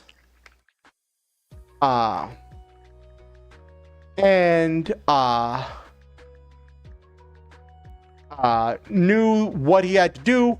As things were starting to fade, he grabbed the gun from the stunned man's hands and threw it further down the alleyway, the opposite direction of where he heard the woman running, then let himself flop on the man as he died. His last thoughts were that he hoped the man wasted enough time shoving his body off of him to give the woman a chance to get away. Then everything faded into black.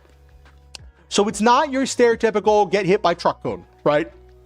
Oh, got a Twitch ad. Twitch ad. Okay.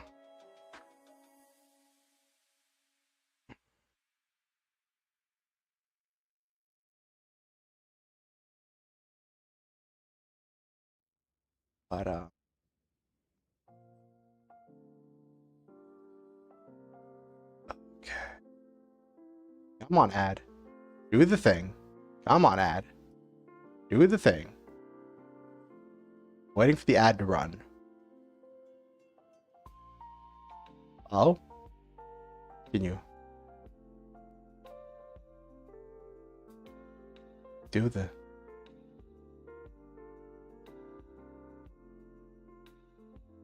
I don't know why, but my ads manager's frozen. I'm like, what's going on here? Let me reload the page. Reload the dashboard. Oh, the ad already finished. Oh, there it is. There's the ad in progress. Okay. No. But yeah, so I wanted to go for a more kind of mature take on it. Than just like the stereotypical guy saves child from getting hit by a truck, or truck veers off road, or kind of stereotypical stuff. I thought this is like kind of sets up for the character being the kind of person who's willing to risk himself to help other people. And like the whole thing of him talking was he was trying to get the guy to move the gun so the gun wasn't pointed at the woman before he tackled him.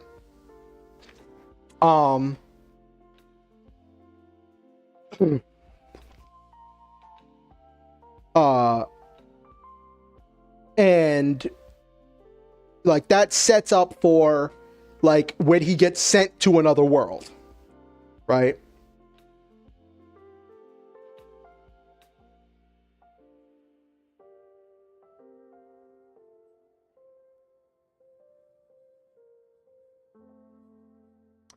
I've seen Tanya the Evil. How did she get sent to another world? I've seen that.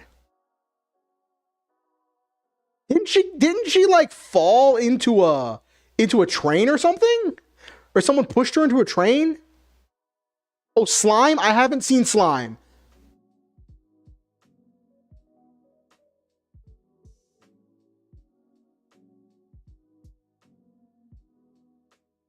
Oh, okay.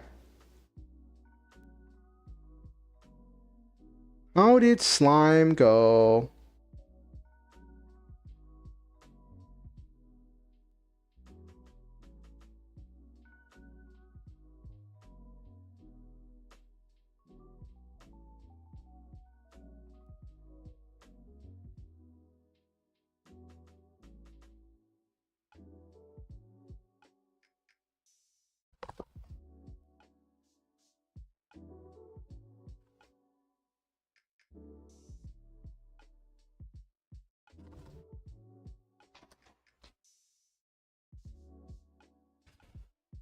Then read too many isekais, they're merging in your head. Oh no.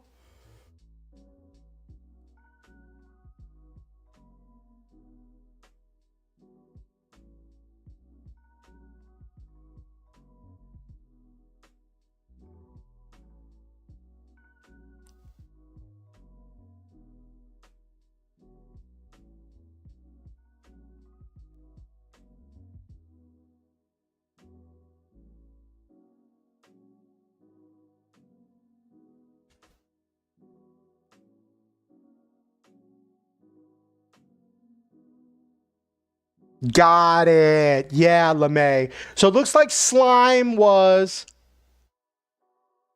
he protected his friend from someone getting stabbed. I just looked at Wiki.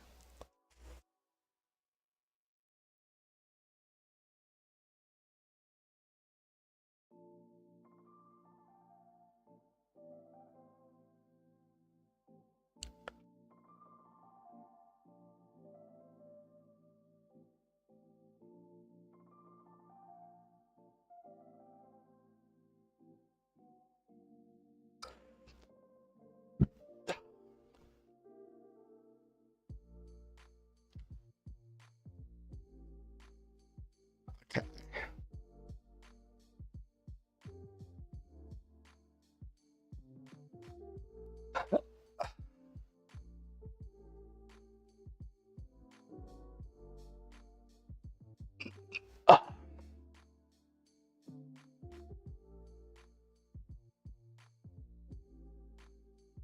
Oh yeah, Eri Ferretta. I've heard about that. I've heard about that. It was described in one of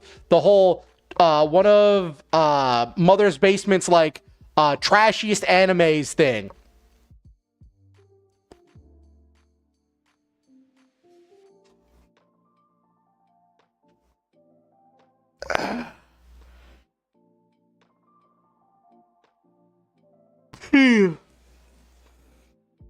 It's just super edgy, right? Is that the one where the character uh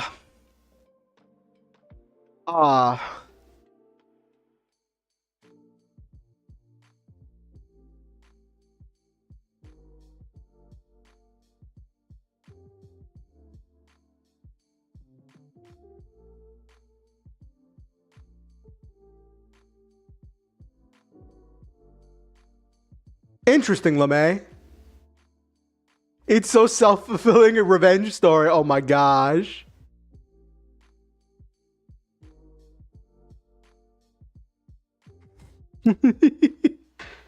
Is that the one where like someone accidentally impregnates a bunny girl by grabbing her ears or something?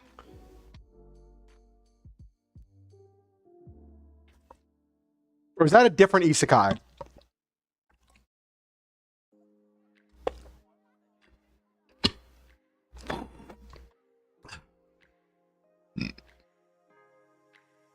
That is a very juvenile take. Nice.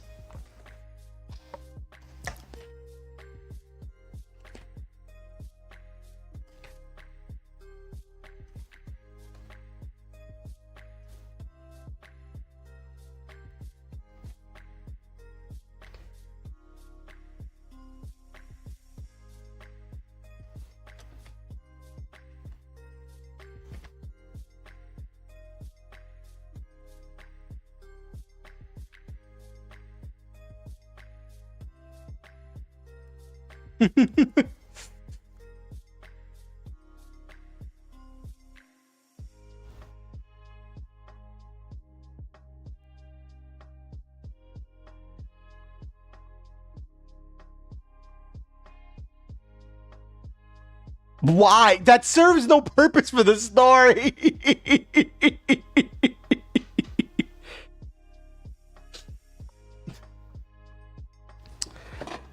Like, okay, I will admit, when I was working on this story, I'd originally planned it as kind of like a yabai thing that was kind of like ecchi, leaning into the hentai kind of thing. But then I was like, I want to share it with my chat, so I can't do that on stream. So then I was like, well, what if it's a thing where like I write on stream the like safe for work stuff, and then like I write off stream personal things that were like maybe like scenes between different characters that are a bit more spicy, as kind of like just a different thing, you know.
Hello, Elliot.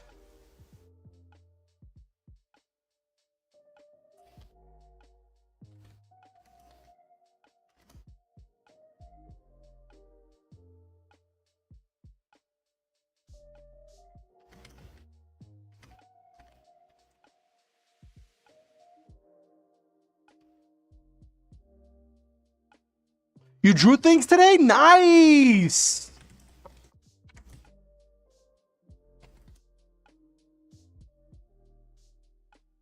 Awesome, Elliot. I'm so proud of you.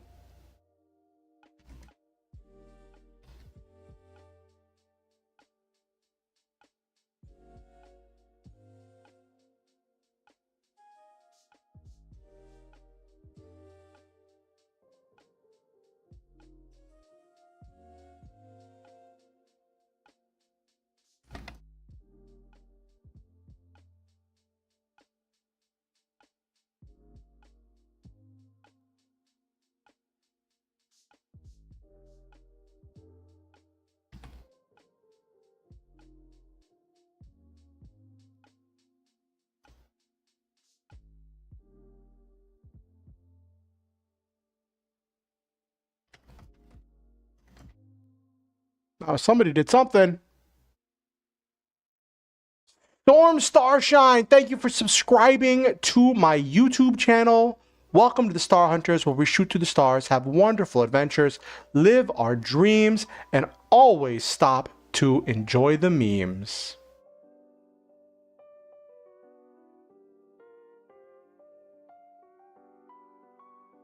Sounds cool, Elliot.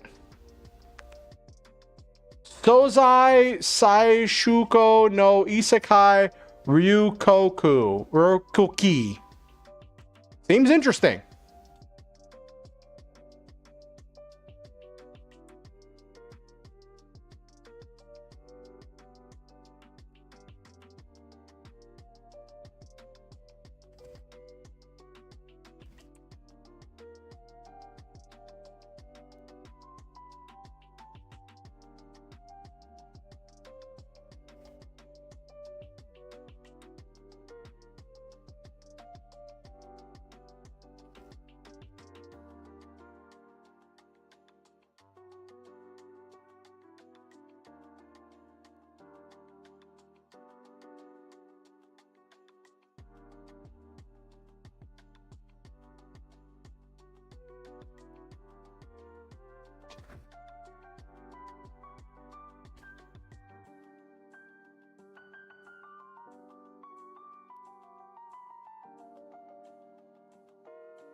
What would I classify as a potion? What do you mean? What do you mean, Nabiru? I would say a potion would be any kind of like alchemical or magical liquid. Normally I would say that it's like something that's designed to be consumed quickly for an effect.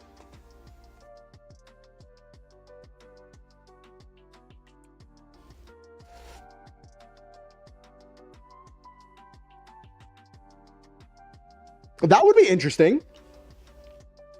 An alchemist or herbalist character?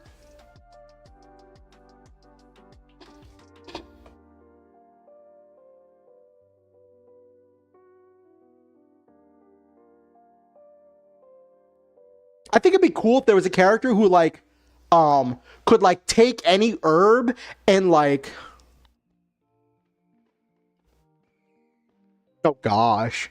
I think it'd be cool if there's a character that could just take any herb and like magically turn the herb into like a potion and like just be like boop or like plant or thing, a mineral or whatever, and turn it into a potion. She can use you as a container? That sounds so weird.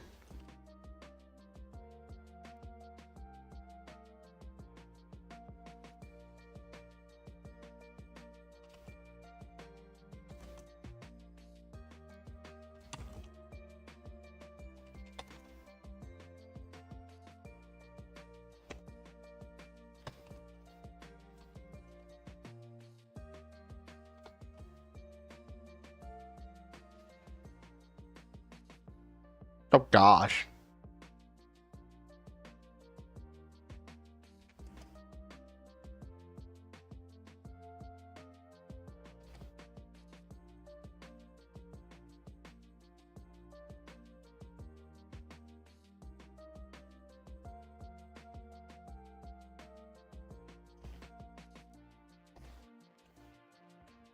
Attractively tall and dignified. Yep.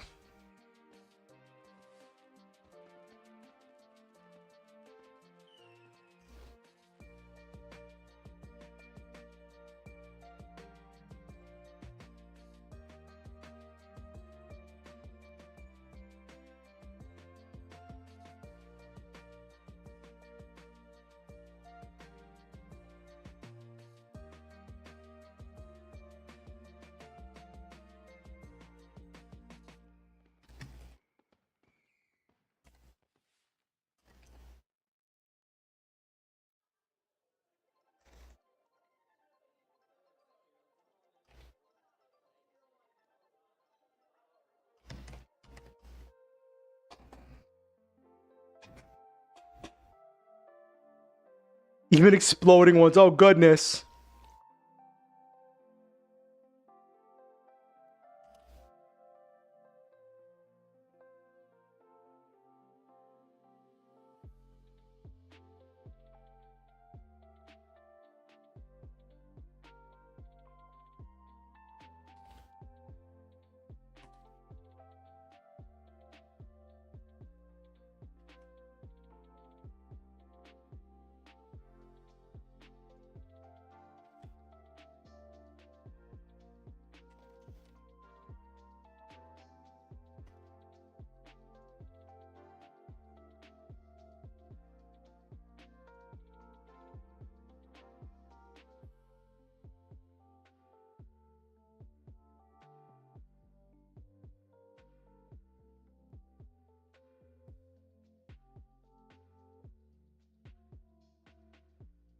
Good luck forever. What's funny, right? You're talking about your first time writing this will be your first time writing sci-fi, right? For that project. This is my first time delving into medieval fantasy isekai, furry stuff. So like, I definitely know what you mean about like being in a new scenario.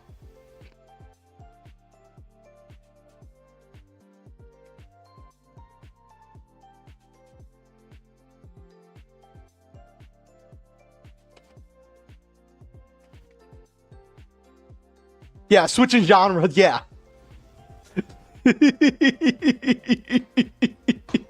Wait till you see the polycule I have planned for this story.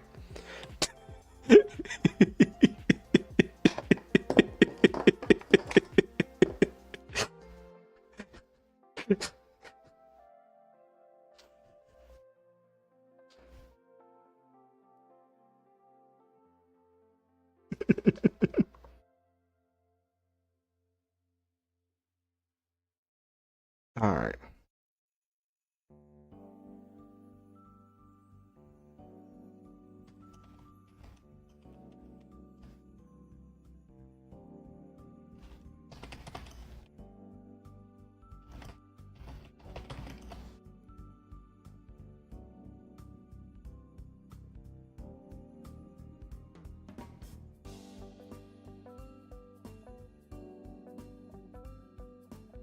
Oh my gosh, that's so silly, Nabiru.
All right, you go for it, Forever.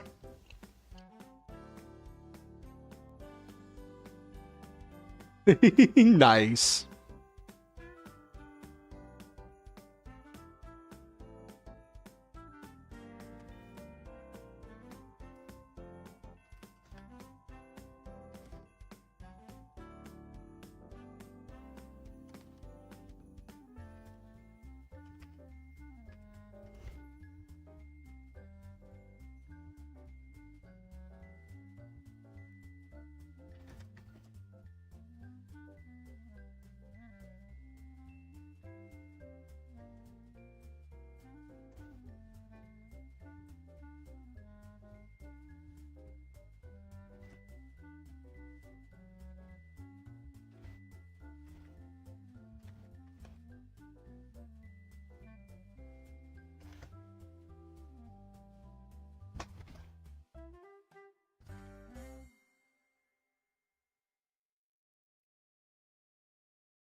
That sounds interesting.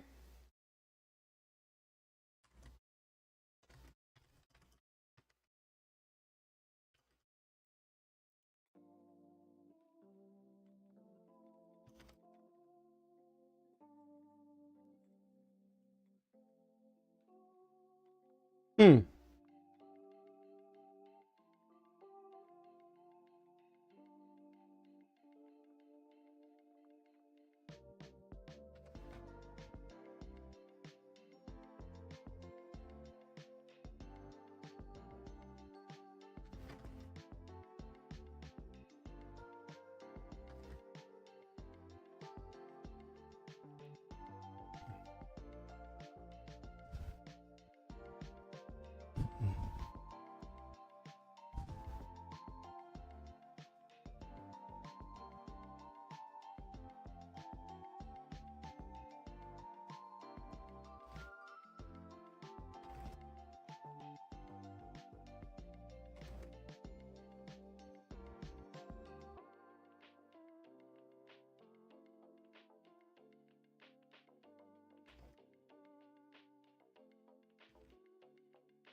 Isekai Hote Rebuttal Barrister. What's Barrister?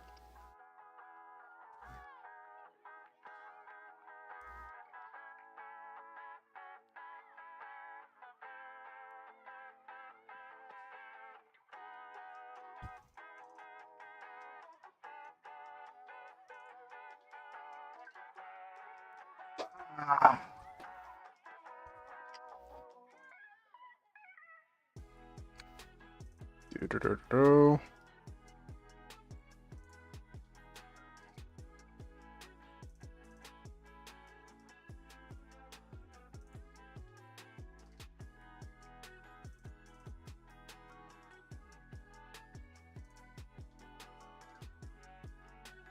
Interesting.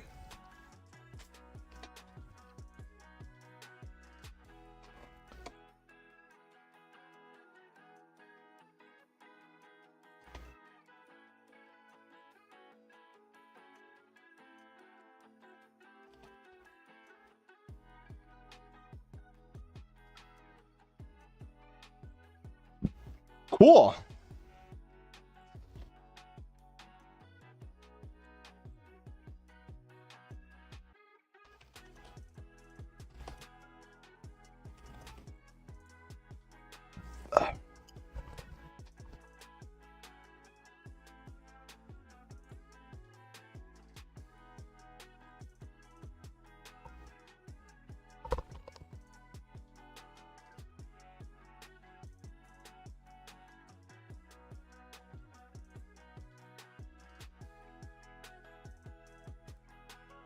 Mm-hmm.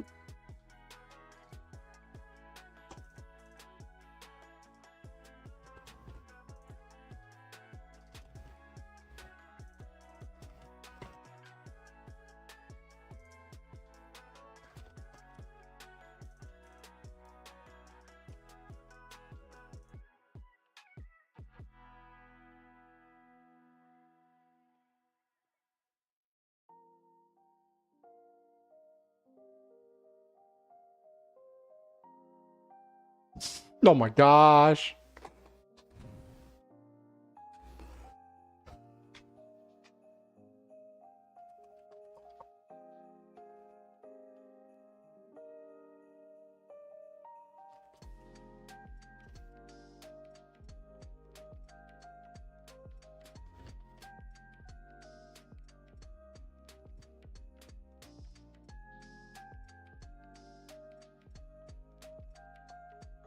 Oh my gosh, that's so cliche forever.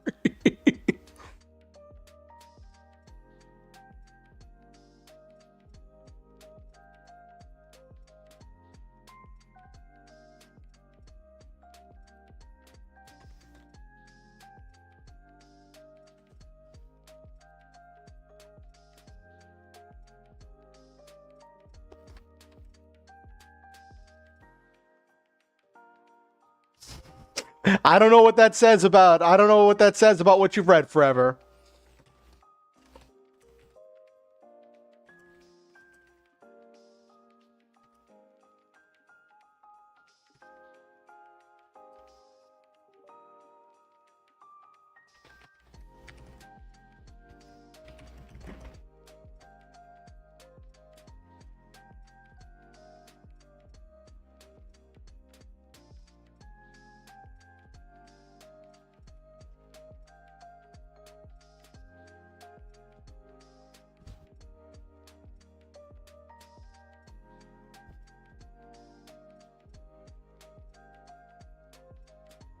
Kicked out of, oh my gosh.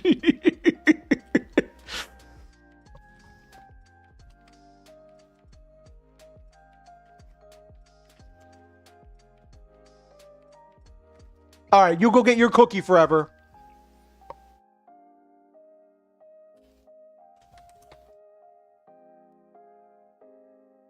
Mm-hmm.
One of the most satisfying kicked out of stories I have read so far, which I think could easily been an isekai for the insanity.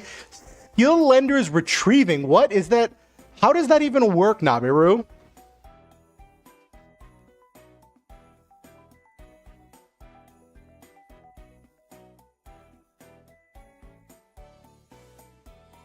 Mm-hmm.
Oh, geez, that's rough.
All right, Elliot, it's good to see you. It's good to have you.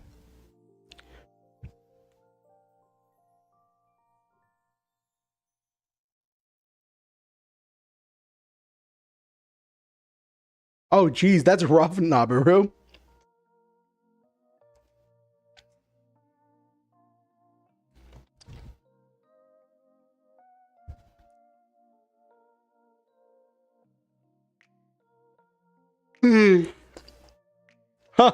That's funny. That's funny, Elliot.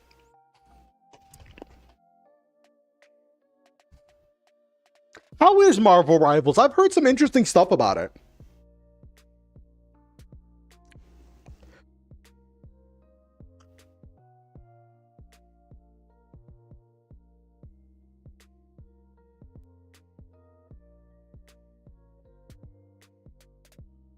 Mm-hmm.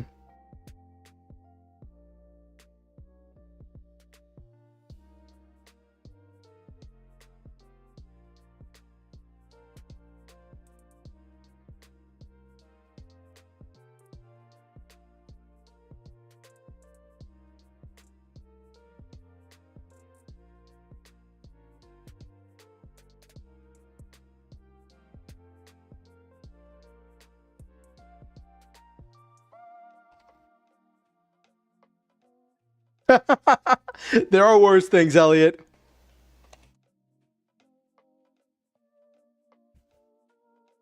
Hey, smaller VTubers definitely provide some interesting entertainment.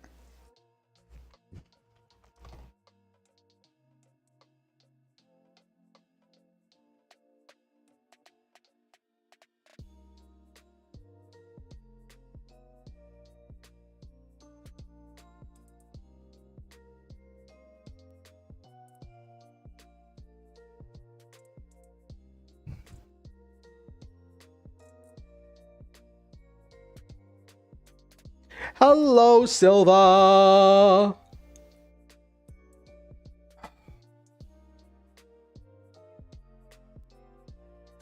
Ah, yeah, it's rough, Elliot. That's rough.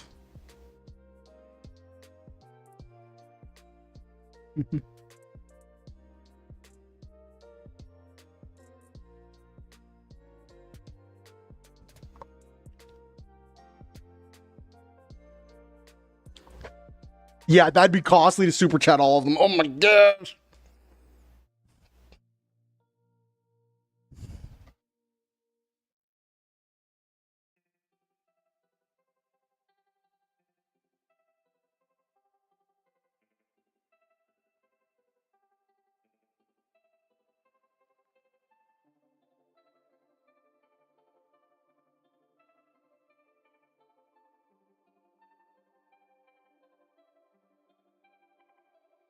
Oh, we can test it later, Silva.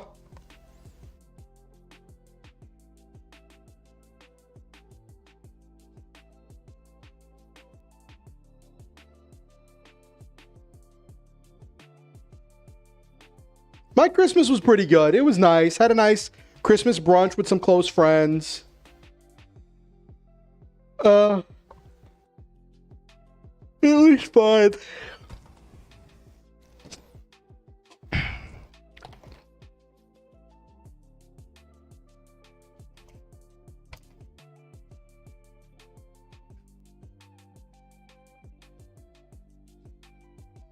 All right, well, you get some good rest, Silva.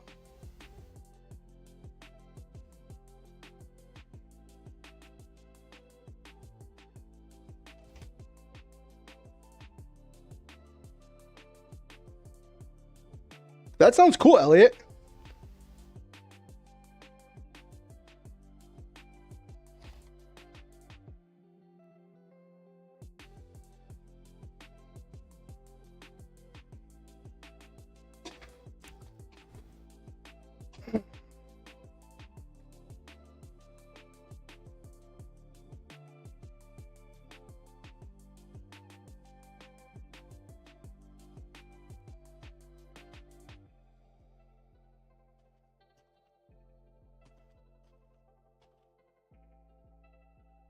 The elusive sports femboy. Nice.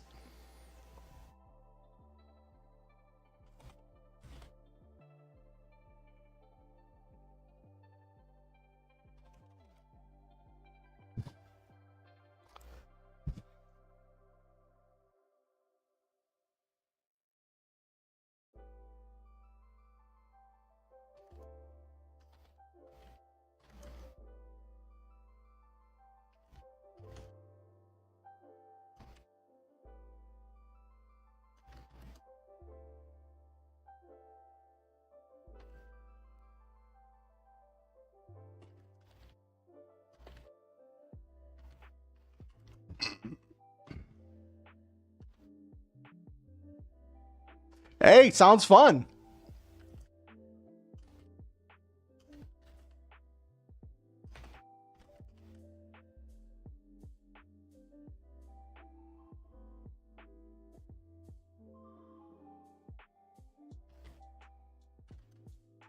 Nice.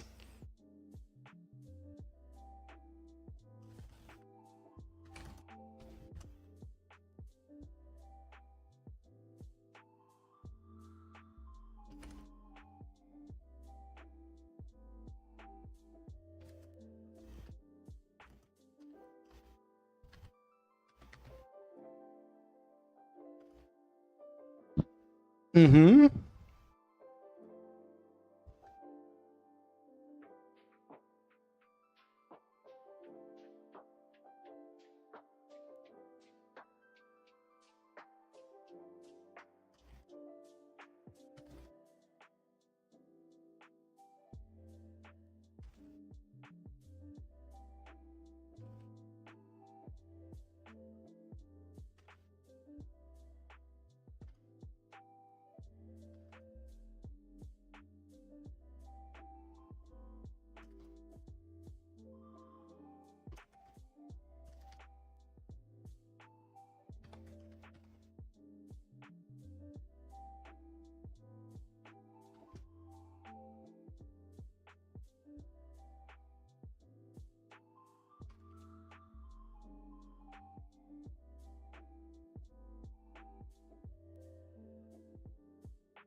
Nice. Nice, Elliot.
Mhm.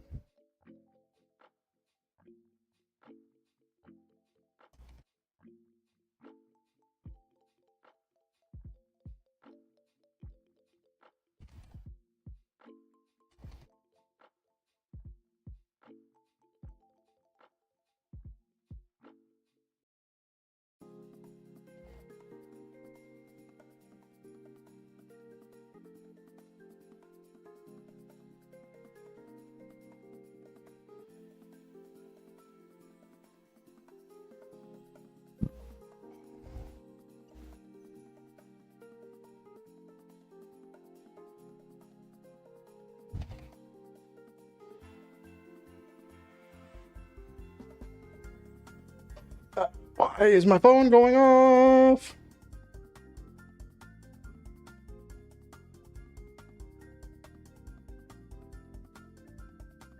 Hmm?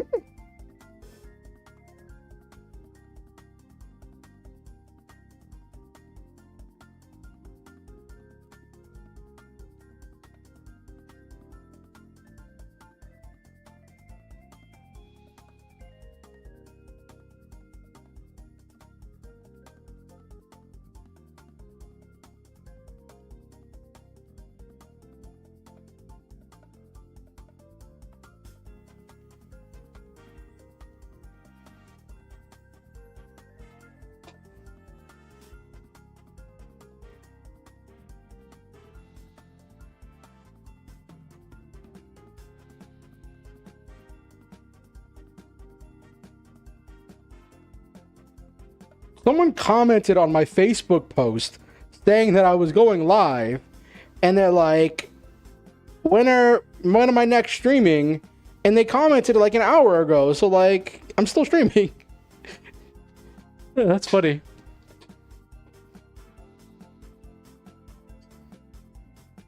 Like, I'm still here.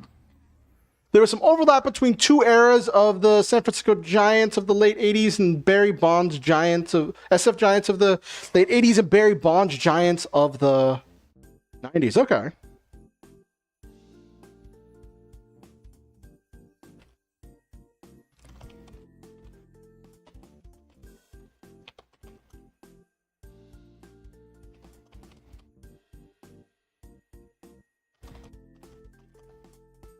Welcome back forever.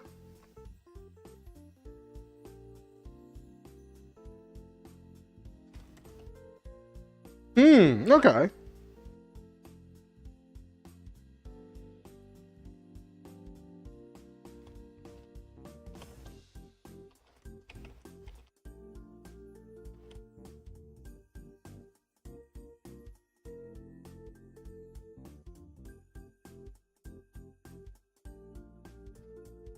I don't know. I was like 20 great teams. That sounds like a league.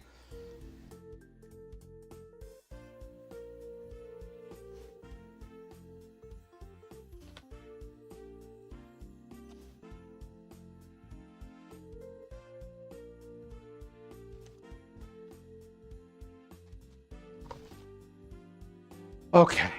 Okay.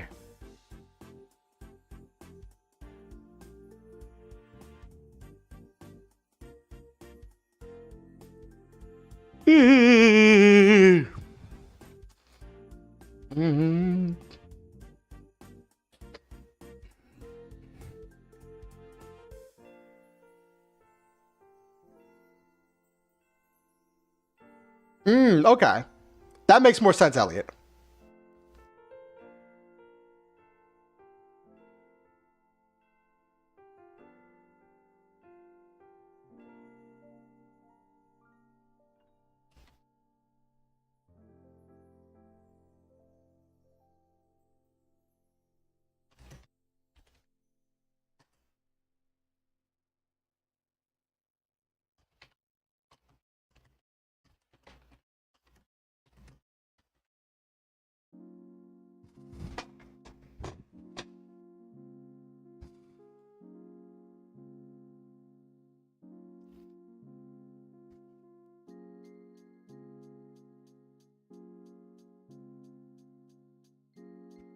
It's all right, Elliot. It's all right.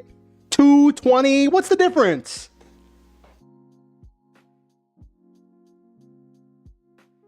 Gosh, can you imagine if 20 teams came together and became one massive team?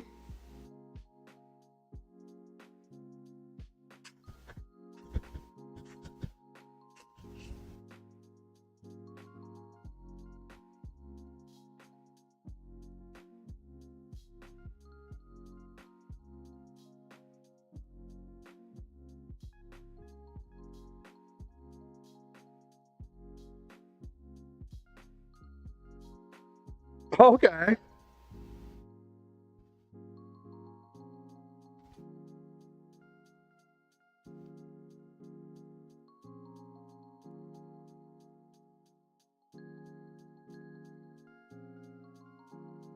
Oh goodness.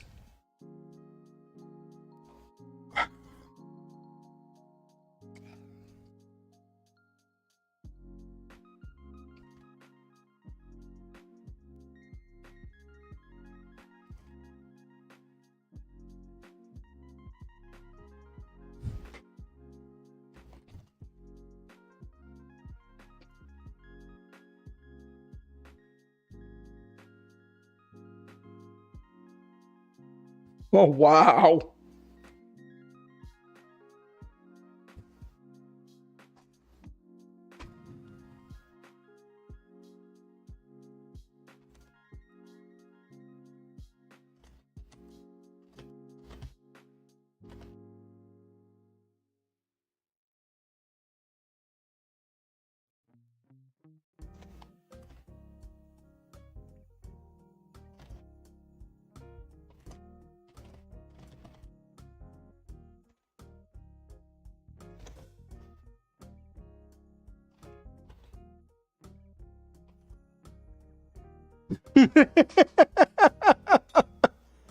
Hey, you like what you like.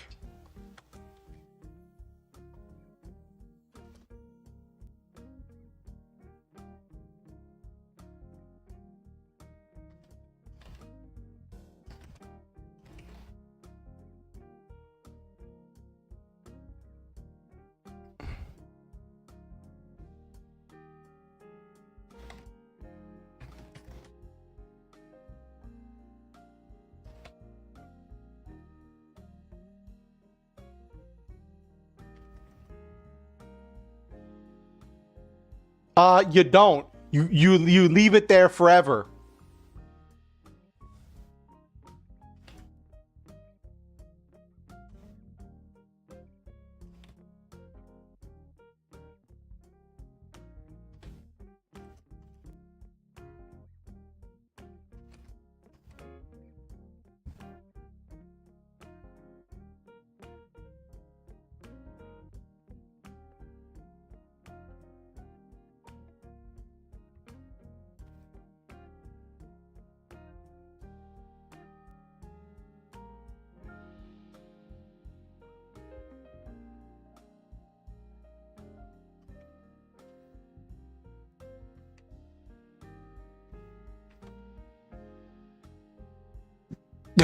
Make it as fast as possible for was only mad for a little bit. Oh my gosh.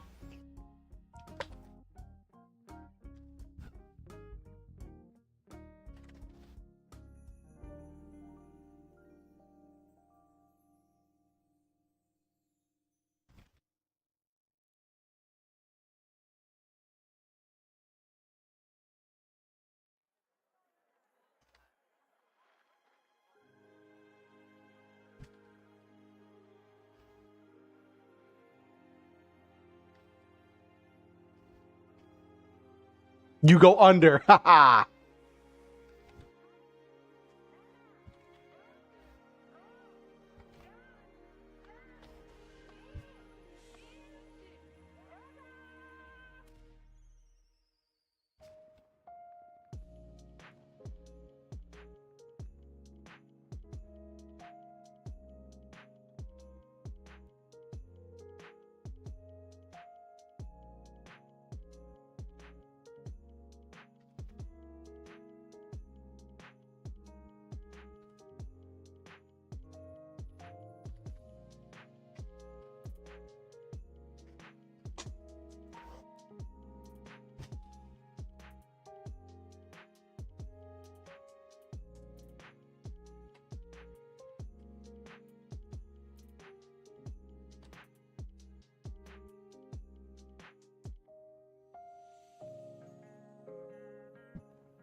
That's one way to do it, Elliot.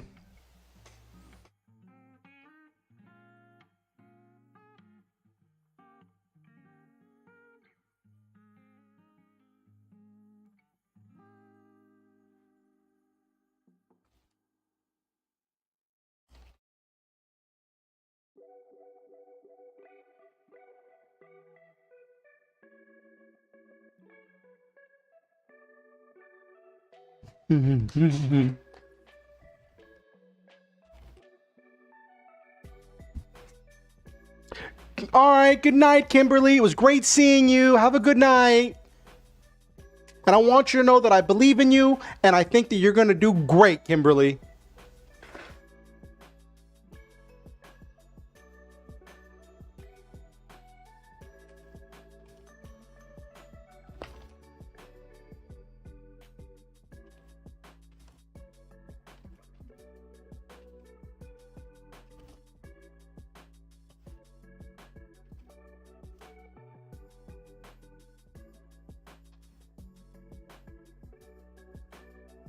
Thank you, Kimberly.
Nice, Elliot.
Ah. Oh, nice, Forever. Nice, nice, nice.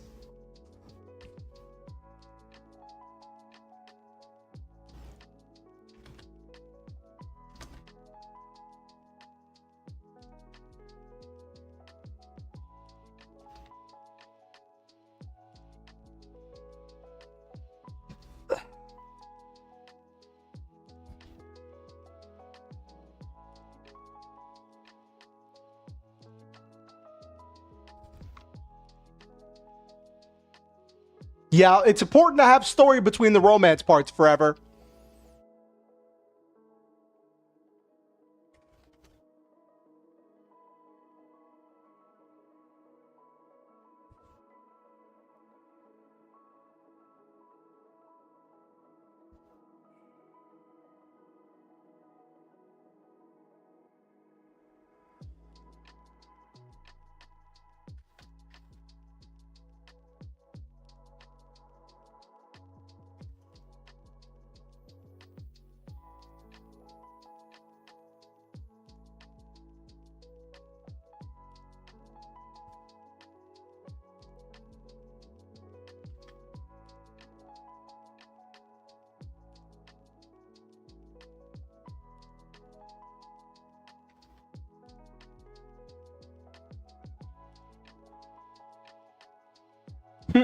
Hey, that could be interesting, Elliot.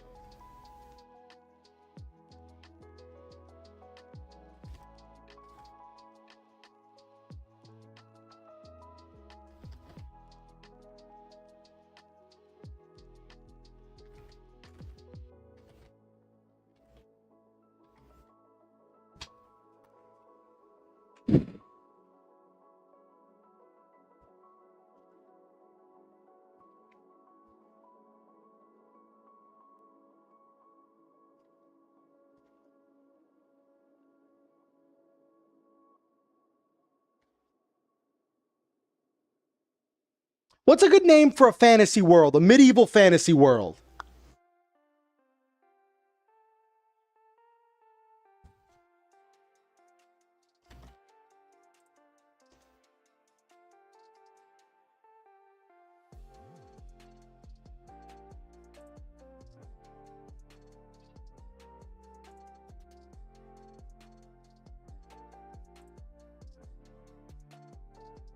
Ooh, that's interesting, Forever. Glegar? What's that mean? Does it mean something?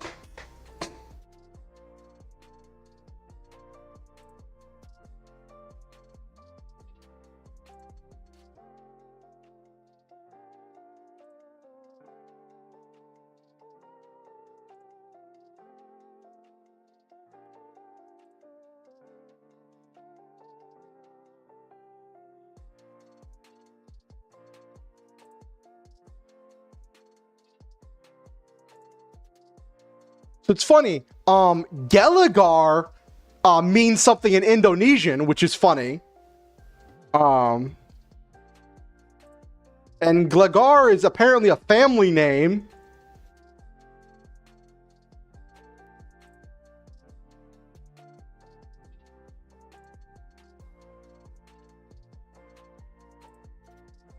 Oh.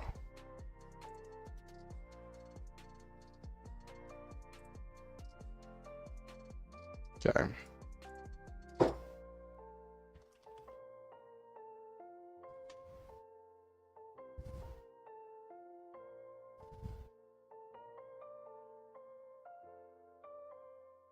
Okay, click R.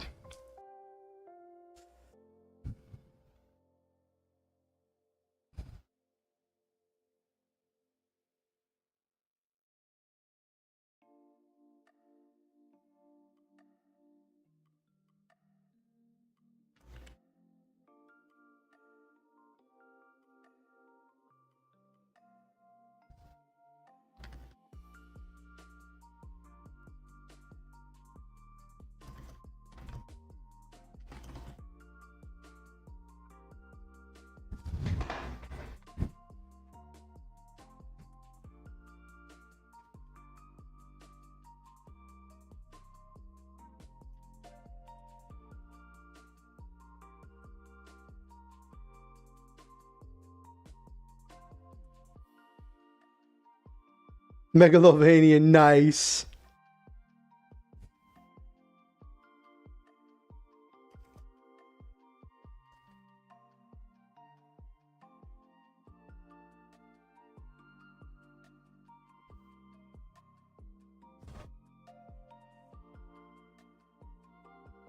You had a really cringy one, Nabaru? What did you have?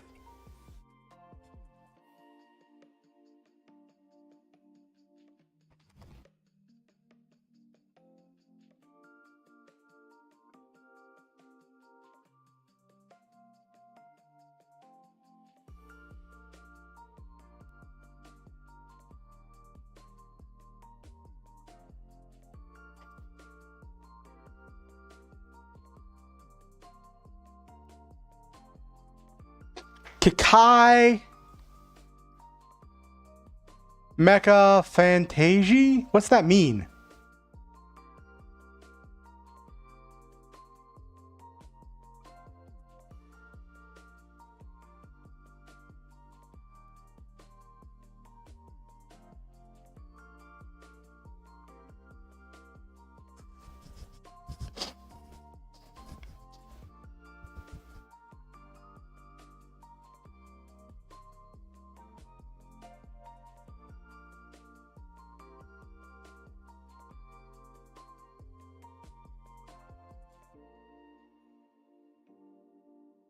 There's no mechs in this story. This is a straight fantasy. This is a straight fantasy story. Though I am writing that down, though. I am writing that down. I'm going to use that.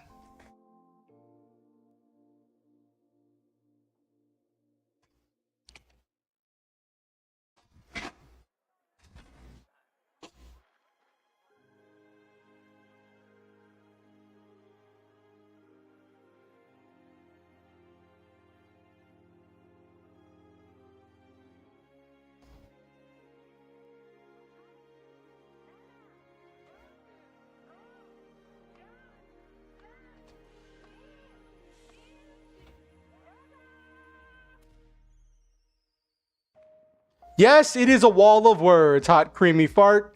It is a large chunk of exposition that I'm going to be breaking apart at some point later. It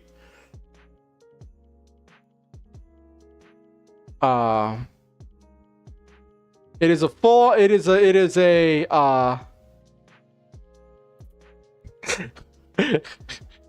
I like it. I like it.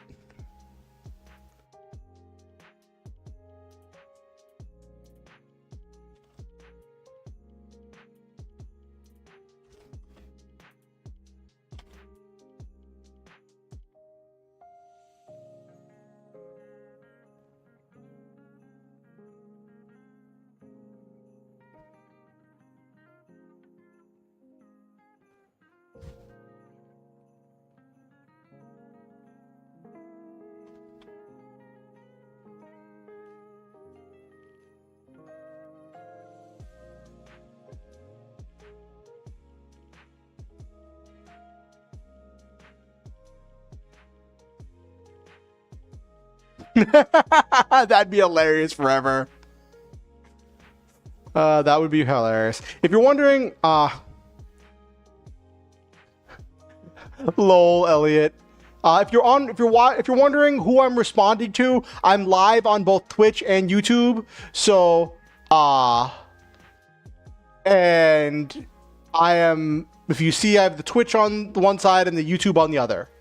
Of the things. I just use the default font of Google Docs. I'm only using Google Docs because then I can edit it on my phone when I'm laying in bed.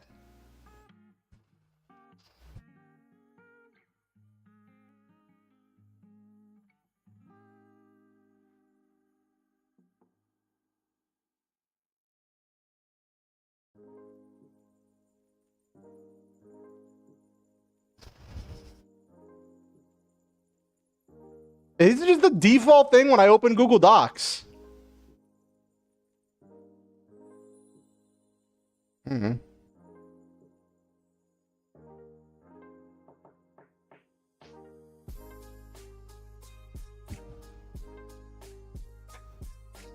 People saying use Comic Sans. Nice. Times New Roman. Jeez, that takes me back to school.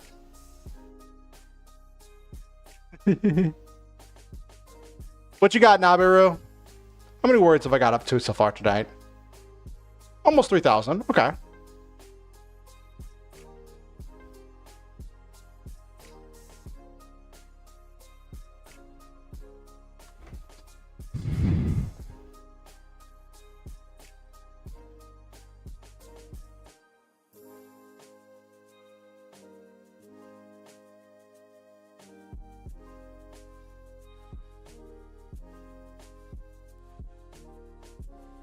That's funny.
Oh, what game you taking from Forever?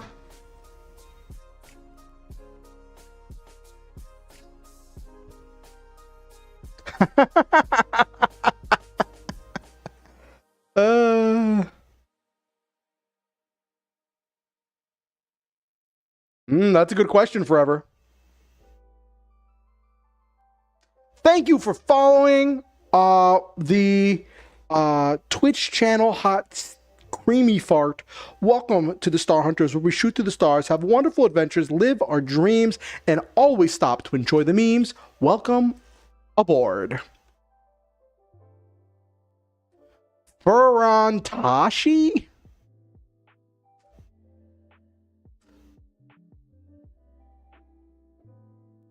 Forever. If jazz is an option, always pick jazz. Because you said they have, humans, apes, plants, robots, stars, fish, and all that jazz. So just make them jazz.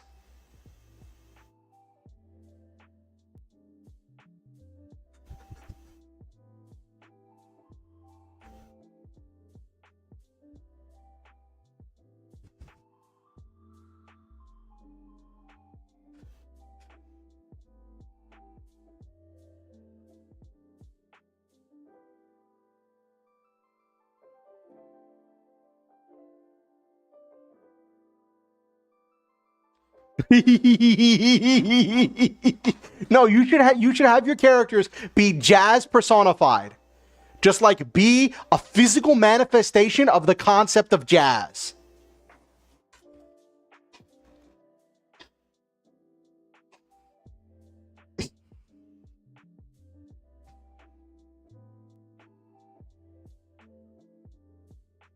They should just be a talking saxophone.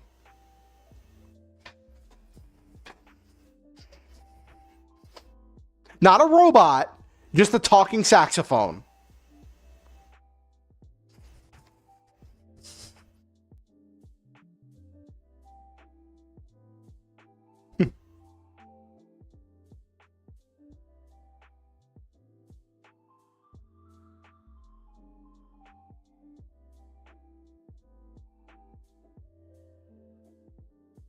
No, this is. Let me scroll to the top here. This is a medieval fantasy isekai furry adventure.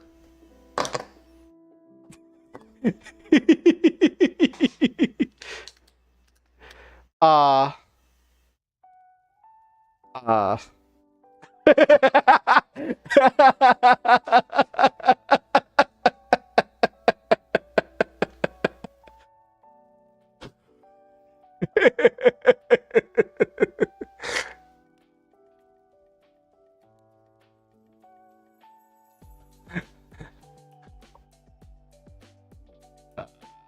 I'll be honest, Elliot, I don't remember exactly what the premise was of your world you're working on for your self-insert character.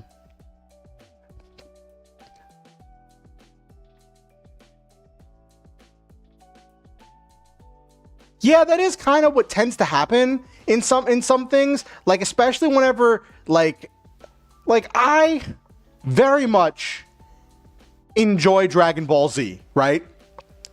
But I feel like ever since Dragon Ball Z, like it could have been a thing before Dragon Ball Z, right? But like that was the first time I really remember seeing stuff like beam struggles, beam spam, and just every attack was a different color beam or something.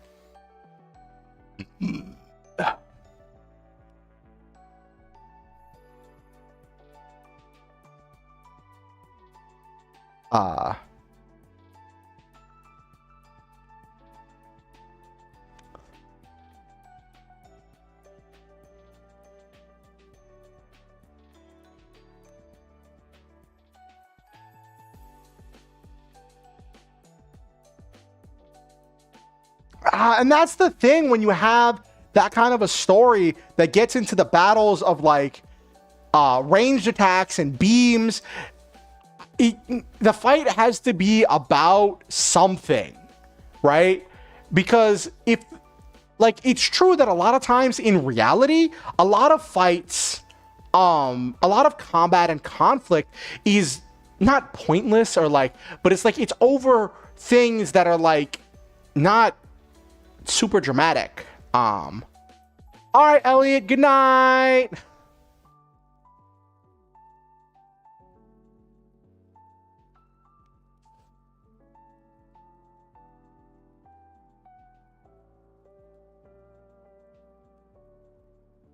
Yeah, but like in stories, right? The fights usually like they're there to serve a purpose, right? They're like if you I was watching a video that was talking about it because I did a lot of research on fight scenes because I was struggling a lot with combat scenes, right? And one of the things it talked about was if you can remove the entire action sequence, the entire combat scene, and nothing changes in the story, like, and the story still reads perfectly fine, then like there's a problem. There should be stuff happening in there, increasing stakes, things, clashing ideology, some kinds of like development happening over the course of the fight, right? And some kind of a thing of like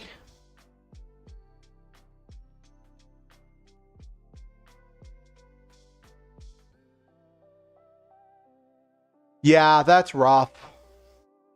That's rough, Hot Creamy.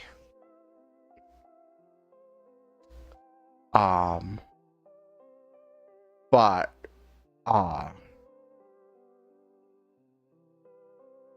that is rough.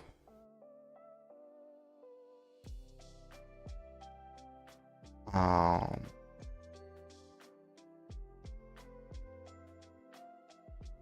Well, I am actually starting to get hungry. It just crossed over to midnight here. So how many words did I write tonight? How many words did I write tonight?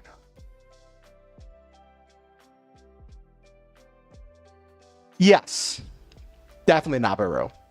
Words done tonight. About 2,500. That's not bad. Not bad for my first big night of writing. I'll break a lot of this down. I'll do more stuff with it.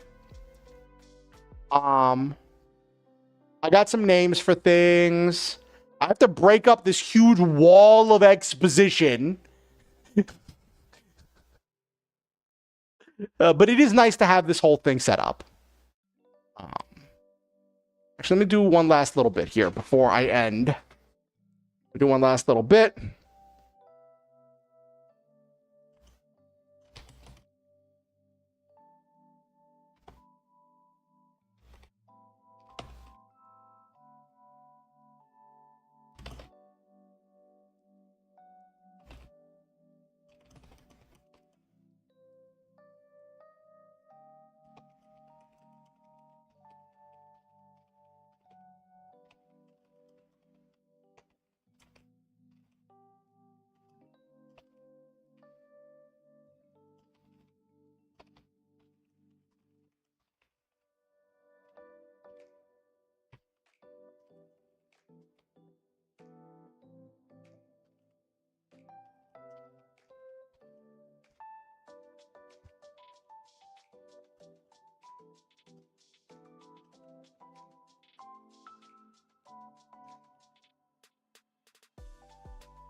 Okay, so the idea here is main character died. He died in like a modern day our world. And his soul gets intercepted on its way to the afterlife, and he meets this god Dragalia, who was a goddess of dragons for another world. Her world was destroyed, and she explains to him this whole thing about how there used to be infinite numbers of worlds, right? But now there are still a lot of worlds, but it is not infinite anymore. There is risen up this god of destruction, this destruction god that nobody knows what world he's from. Nobody knows what he used to be the god of. All anybody knows is that he only exists for destruction, right? And his MO is essentially he goes to a new world, chooses some mortal that he thinks he can manipulate to become his avatar, and gives that person power, and then coerces that person to complete some kind of a ritual that allows the destruction god to physically manifest on the other side of the divine gate and be able to use his full power in the mortal realm, which he then uses to consume the entire world that he's at till there's nothing left. And then And then he just moves on to the next world as he's become stronger. And nobody knows exactly why he's doing it or what's going on. But he just keeps going from world to world. And each world, he does it differently because, like, the ritual is different in each world because each world has different rules of magic and nature and all of these things, right? So, it becomes a thing. Why is there an ad on Twitch as I'm explaining this? Why? All right, whatever. We're in. The ritual is different in each world. Hey, hero girls. Let me let this ad finish real quick, and then I will, because it says there's 50 seconds left on the ad.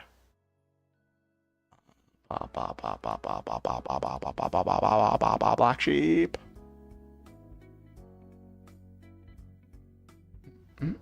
How are you doing, hero girls? I don't know if you can hear me if you're in the ad or not.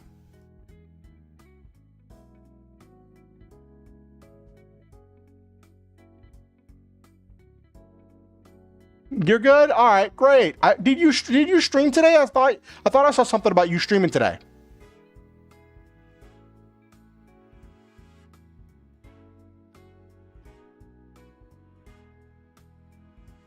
Nice, nice, nice.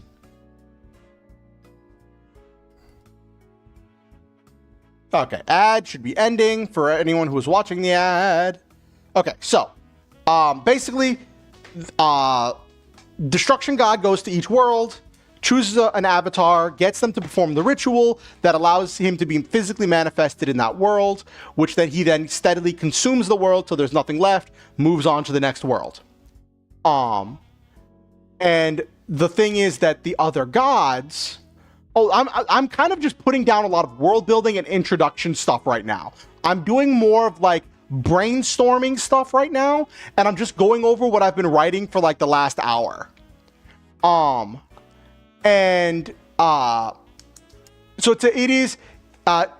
to describe what this story is, hero girls, it is a medieval fantasy isekai furry adventure.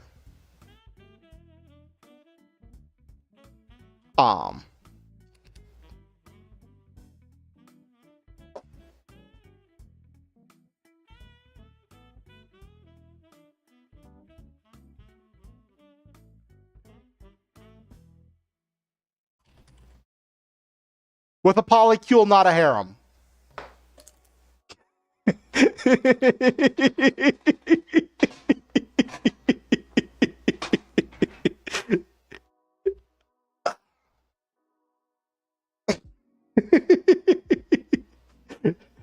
That is a very important distinction.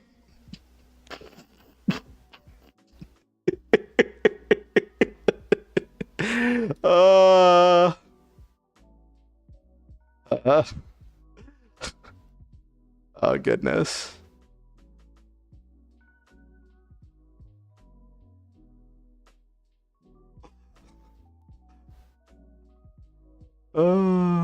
Anyway, so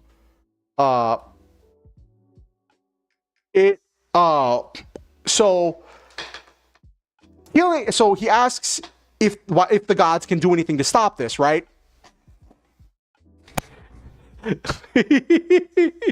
Yes, that is my choice, Nabiru. That is my choice.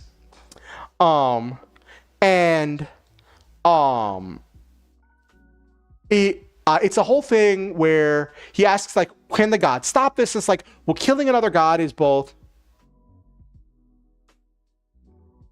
That would be funny, Nabiru. Killing another god is kind of taboo and very difficult, but the gods of the world that are currently being attacked have decided to do a bit of a workaround, and instead of them like trying to fight the destruction god and the Dark Emperor, they have chosen mortal warriors, mortal champions that they have given divine weapons that can slay a god. And they're like leading. They've directed their champions to lead armies to go fight the Dark Emperor's armies to either slay the Dark Emperor, or should the Dark Emperor succeed in fulfilling his ritual, to slay the Destruction God. And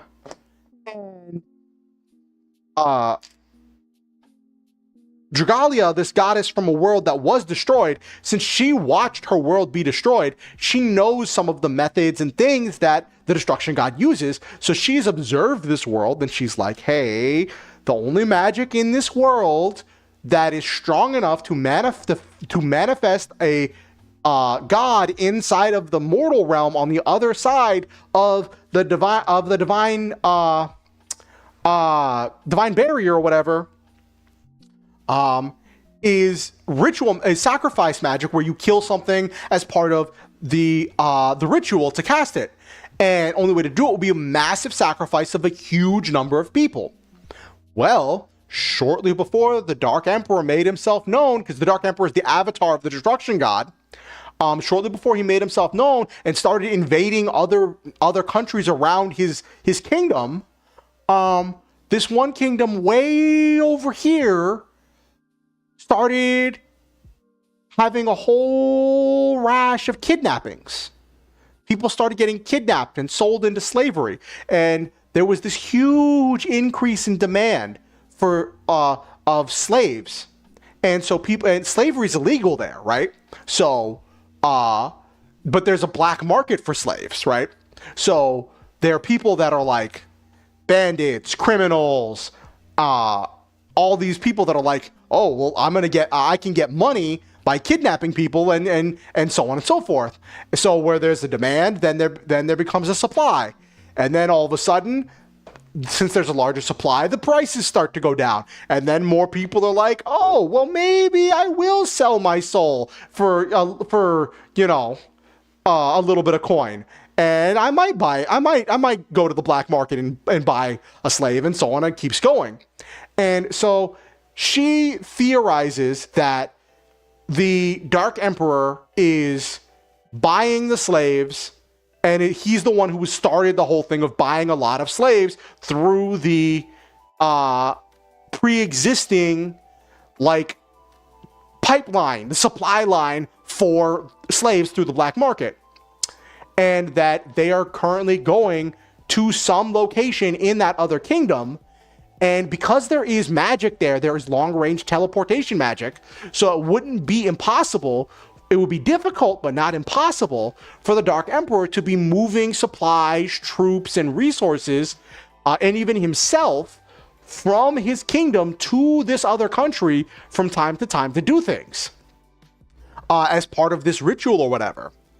So she thinks that stopping the kidnappings, finding the kidnapped people, and essentially smashing the slave trade, will slow down, if not stop, the Destruction God's plans. And she's like, I don't have the power because in this setting, the gods gain power from the worship of mortals. And the gods, they gain power from worship, then they can spend that power to do miracles, do other divine things, right? Like grant spells and do all that stuff. And then when they get more praise and worship and prayers, they gain more power, right? So and usually they would use their miracles in a way that would make people praise them, right? So then it kind of refunds itself. Well, her world was destroyed, so there's no one worshiping her, right? So she only has the power that she had left when her world was destroyed. So she's choosing this champion, she's choosing the main character. She's like, I think that you're the good person for the job. And she hasn't really explained why, but it kind of gets into a whole thing. And she's like, I want to send you to this world. I'm going to give you some power.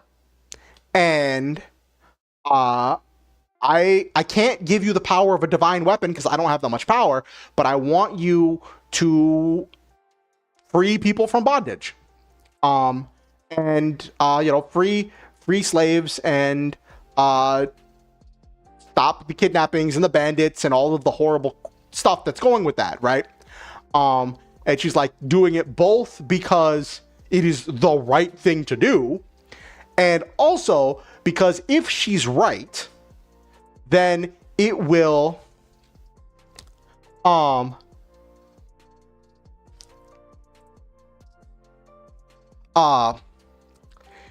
if she's right, it will like put a damp in, it'll put like throw a wrench in the works essentially of the destruction god's plans. And she's like, this is my final bid to like do my last act of petty revenge. I'm using the last of my power to empower you and send you there. My last act of petty revenge to just be, I don't think you, like, she's like, I'll be honest, realistically, I don't think you can stop the entire slave trade by yourself, especially because I can only give you a limited amount of power, right? But I hope that you can become at least like a pebble stuck in his boot. Her last act of petty revenge for the world that he took, that the destruction god took from her.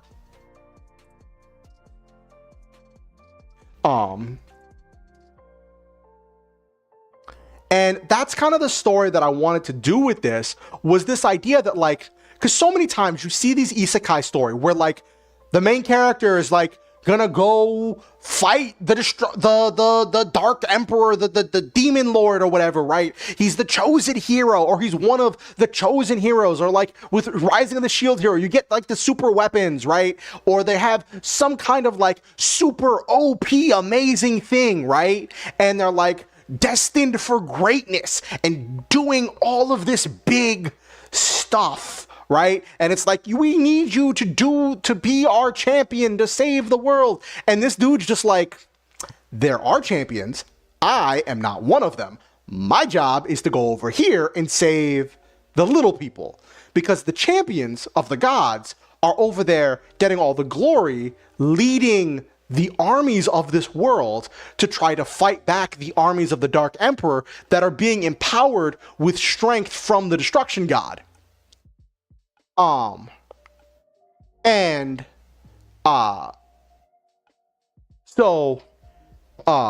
Like that's where the all of the big glory and attention, it's like they're the divine champions are like, those are the main characters, right? Like those are like, you know what I mean? Those would be in like a standard kind of story, those would be the protagonists. And in this story, the main character is essentially a side character, right? He's that character that, like, if this was a standard kind of story, you'd see him on like he would cross paths with the main character every once in a while. He'd be a side character that you'd maybe do a focus episode on at some point that would reveal something that had to get informed to the main characters. You know what I mean?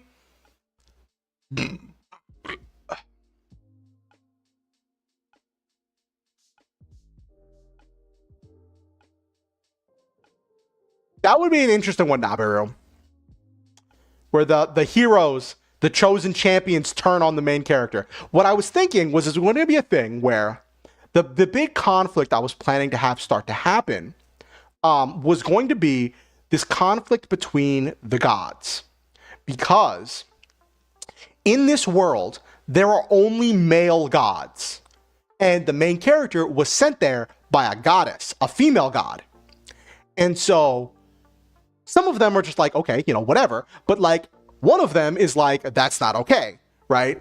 And what happens is, because there are dragons in this world too. So there are dragons in this world too. But in this world that he's being sent to, the dragons were created by the sky god, right?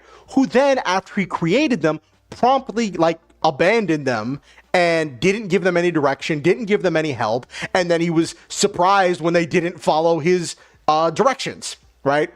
And the dragons have just been kind of abandoned to be a blight on society. The main character is sent there by a goddess of dragons from another world, and she turns him into a different kind of dragon, where he is a dragon shifter. like he has different forms. He has his human form, his dragon form, and his hybrid form. And he has these different traits and things about him, and he is based on my fursona of which is based on Nerd Gigante. Yes, this is a self-insertion. This is a self-insert as well, in case I didn't mention that. He can't use magic. He doesn't have a breath weapon. He just regenerates. He's very durable and he's really strong, and his claws and spikes are really good at breaking through magical barriers and bypassing magical resistances. And so, like, that's just him. He's just brutal force, right? And what happens is this conflict where, like, people, like, he starts to, like, pray to the goddess that sent him there, Dragalia, right? As a thank you for his life and his, like, this new life and this chance to help people and so on and so forth, right? As he's, like, you know, he just does his daily prayers. He's not, like, preaching. He's not, like, a preacher or anything, or standing on a street corner or anything. He's just, like, doing his simple thing. But then his actions speak louder than his words. And then people start asking him about what's going on. And then he answers their questions. And then all of a sudden, people are like, oh, this is not a dragon from this world, right? And then all of a sudden the sky god, which it's funny, when I was thinking about a name for the sky god, I was like, why don't I name him like Laios or something? Because I was thinking like an L name. And I'm like, that sounds cool. But then I realized that's the name of the guy from Dungeon Meshi. And I'm like, I don't know how I feel about that. But like, and so, the conflict becomes where he starts to get jealous of the fact that people start to like and pray to Dragalia. Some of the dragons of this world start to pray to Dragalia and listen to Dragalia in a way they've never listened to him. And he starts to feel insecure because among the gods of this world, the sky god is the most misogynistic, right? And that is true of him and his followers. So the thought of a female god coming in and being attributed one of the things that he was he created the dragons of this realm. And so all of a sudden his creations, the dragons of the realm, answering to a woman over him, he just blows his mind. And the other gods are like, you never cared about the dragons anyway. Like, you made them and you stopped halfway through the building process, right? Like, you never even finished making them. You don't care about them. Just let her have the dragons. And he's like, no, I'm not giving her anything. And then that becomes a conflict where he becomes this kind of like, so the antagonist isn't the destruction god. The antagonist is this very jealous and petty sky god who just like wants the main character to fail, wants to restrict all of these things because everything that the main character does and succeeds at is just another thing where people are like, oh, this is this thing that this female goddess this female god has been responsible for, right? And it's interesting because I was thinking about an interesting thing of like, if there's a world where there are only male gods, right? So this idea of him saying, I was sent by a goddess, and people are like, what's a goddess? And he's like, oh, it's a female god. And the idea that they wouldn't even understand that word, right?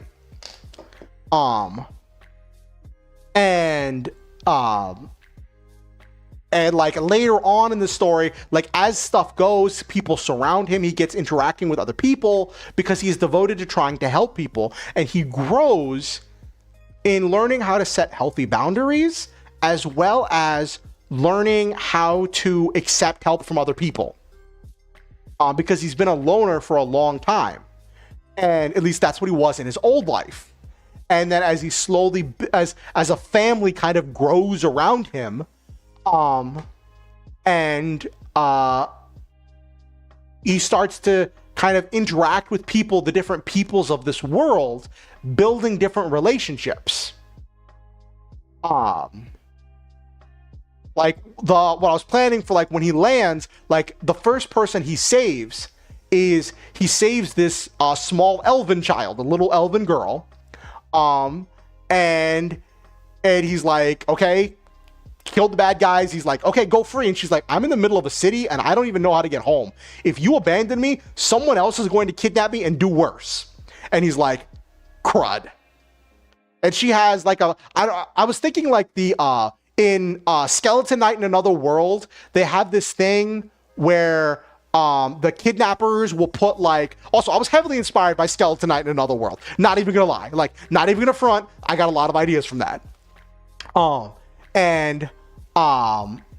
There's this whole thing where they have the kidnappers, when they're kidnapping elves, will have this choker, I think it's called like mana eaters thing, that when they put it on someone.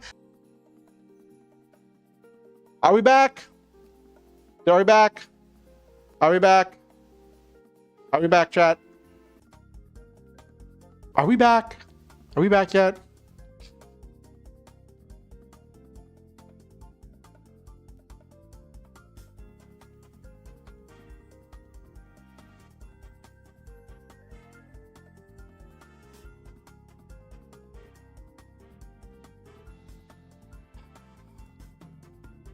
Are we back? Are we back? Are we back?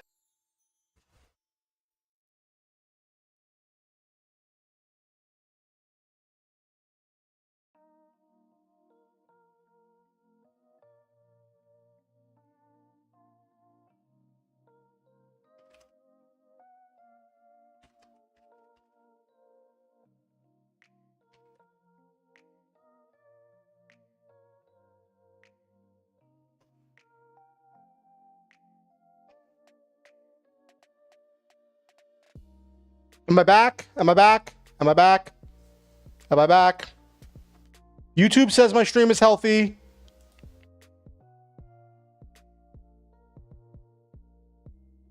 Should have. Am I back? And it's finally when I have like viewers on Twitch. Like, let me check my network. Let me check my network. Let me check my network.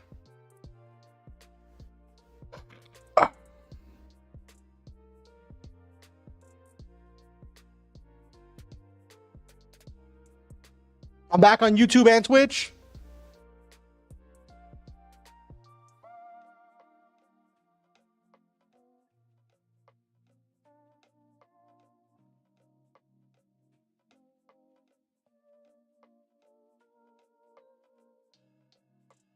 Okay, let me see. Yeah, there's only my computer, my phone, and my TV are the only things connected to my network.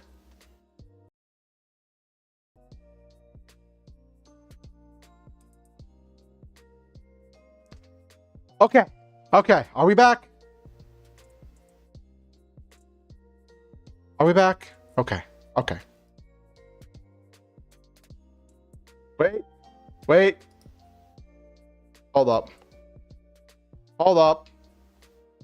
YouTube just gave me an error. YouTube just gave me an error. Come on. OBS seems like it's fine.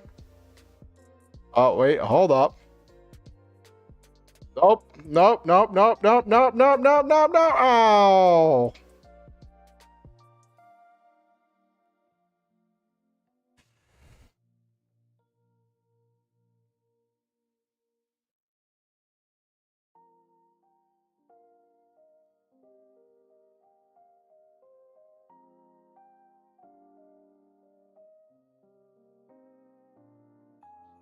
Okay, I'm going to end stream because it looks like OBS...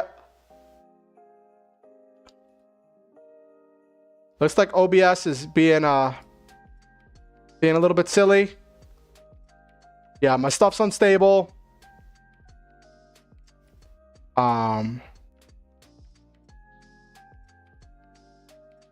Thank you all for coming. I'm not going to do my full outro because stuff is just being weird right now.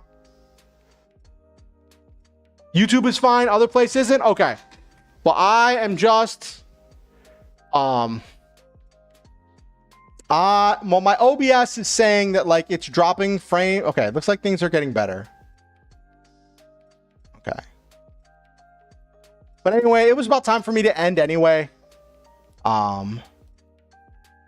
So yeah, this is the start of my story that I'm going to be working on.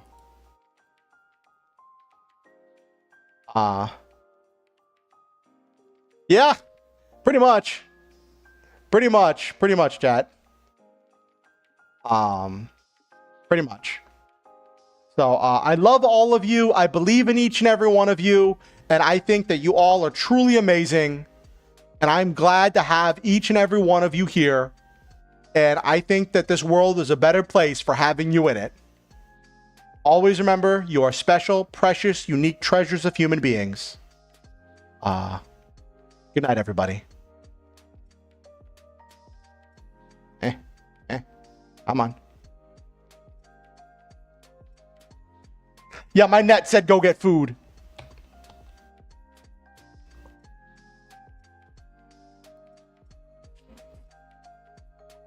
All right, and let me do stream it.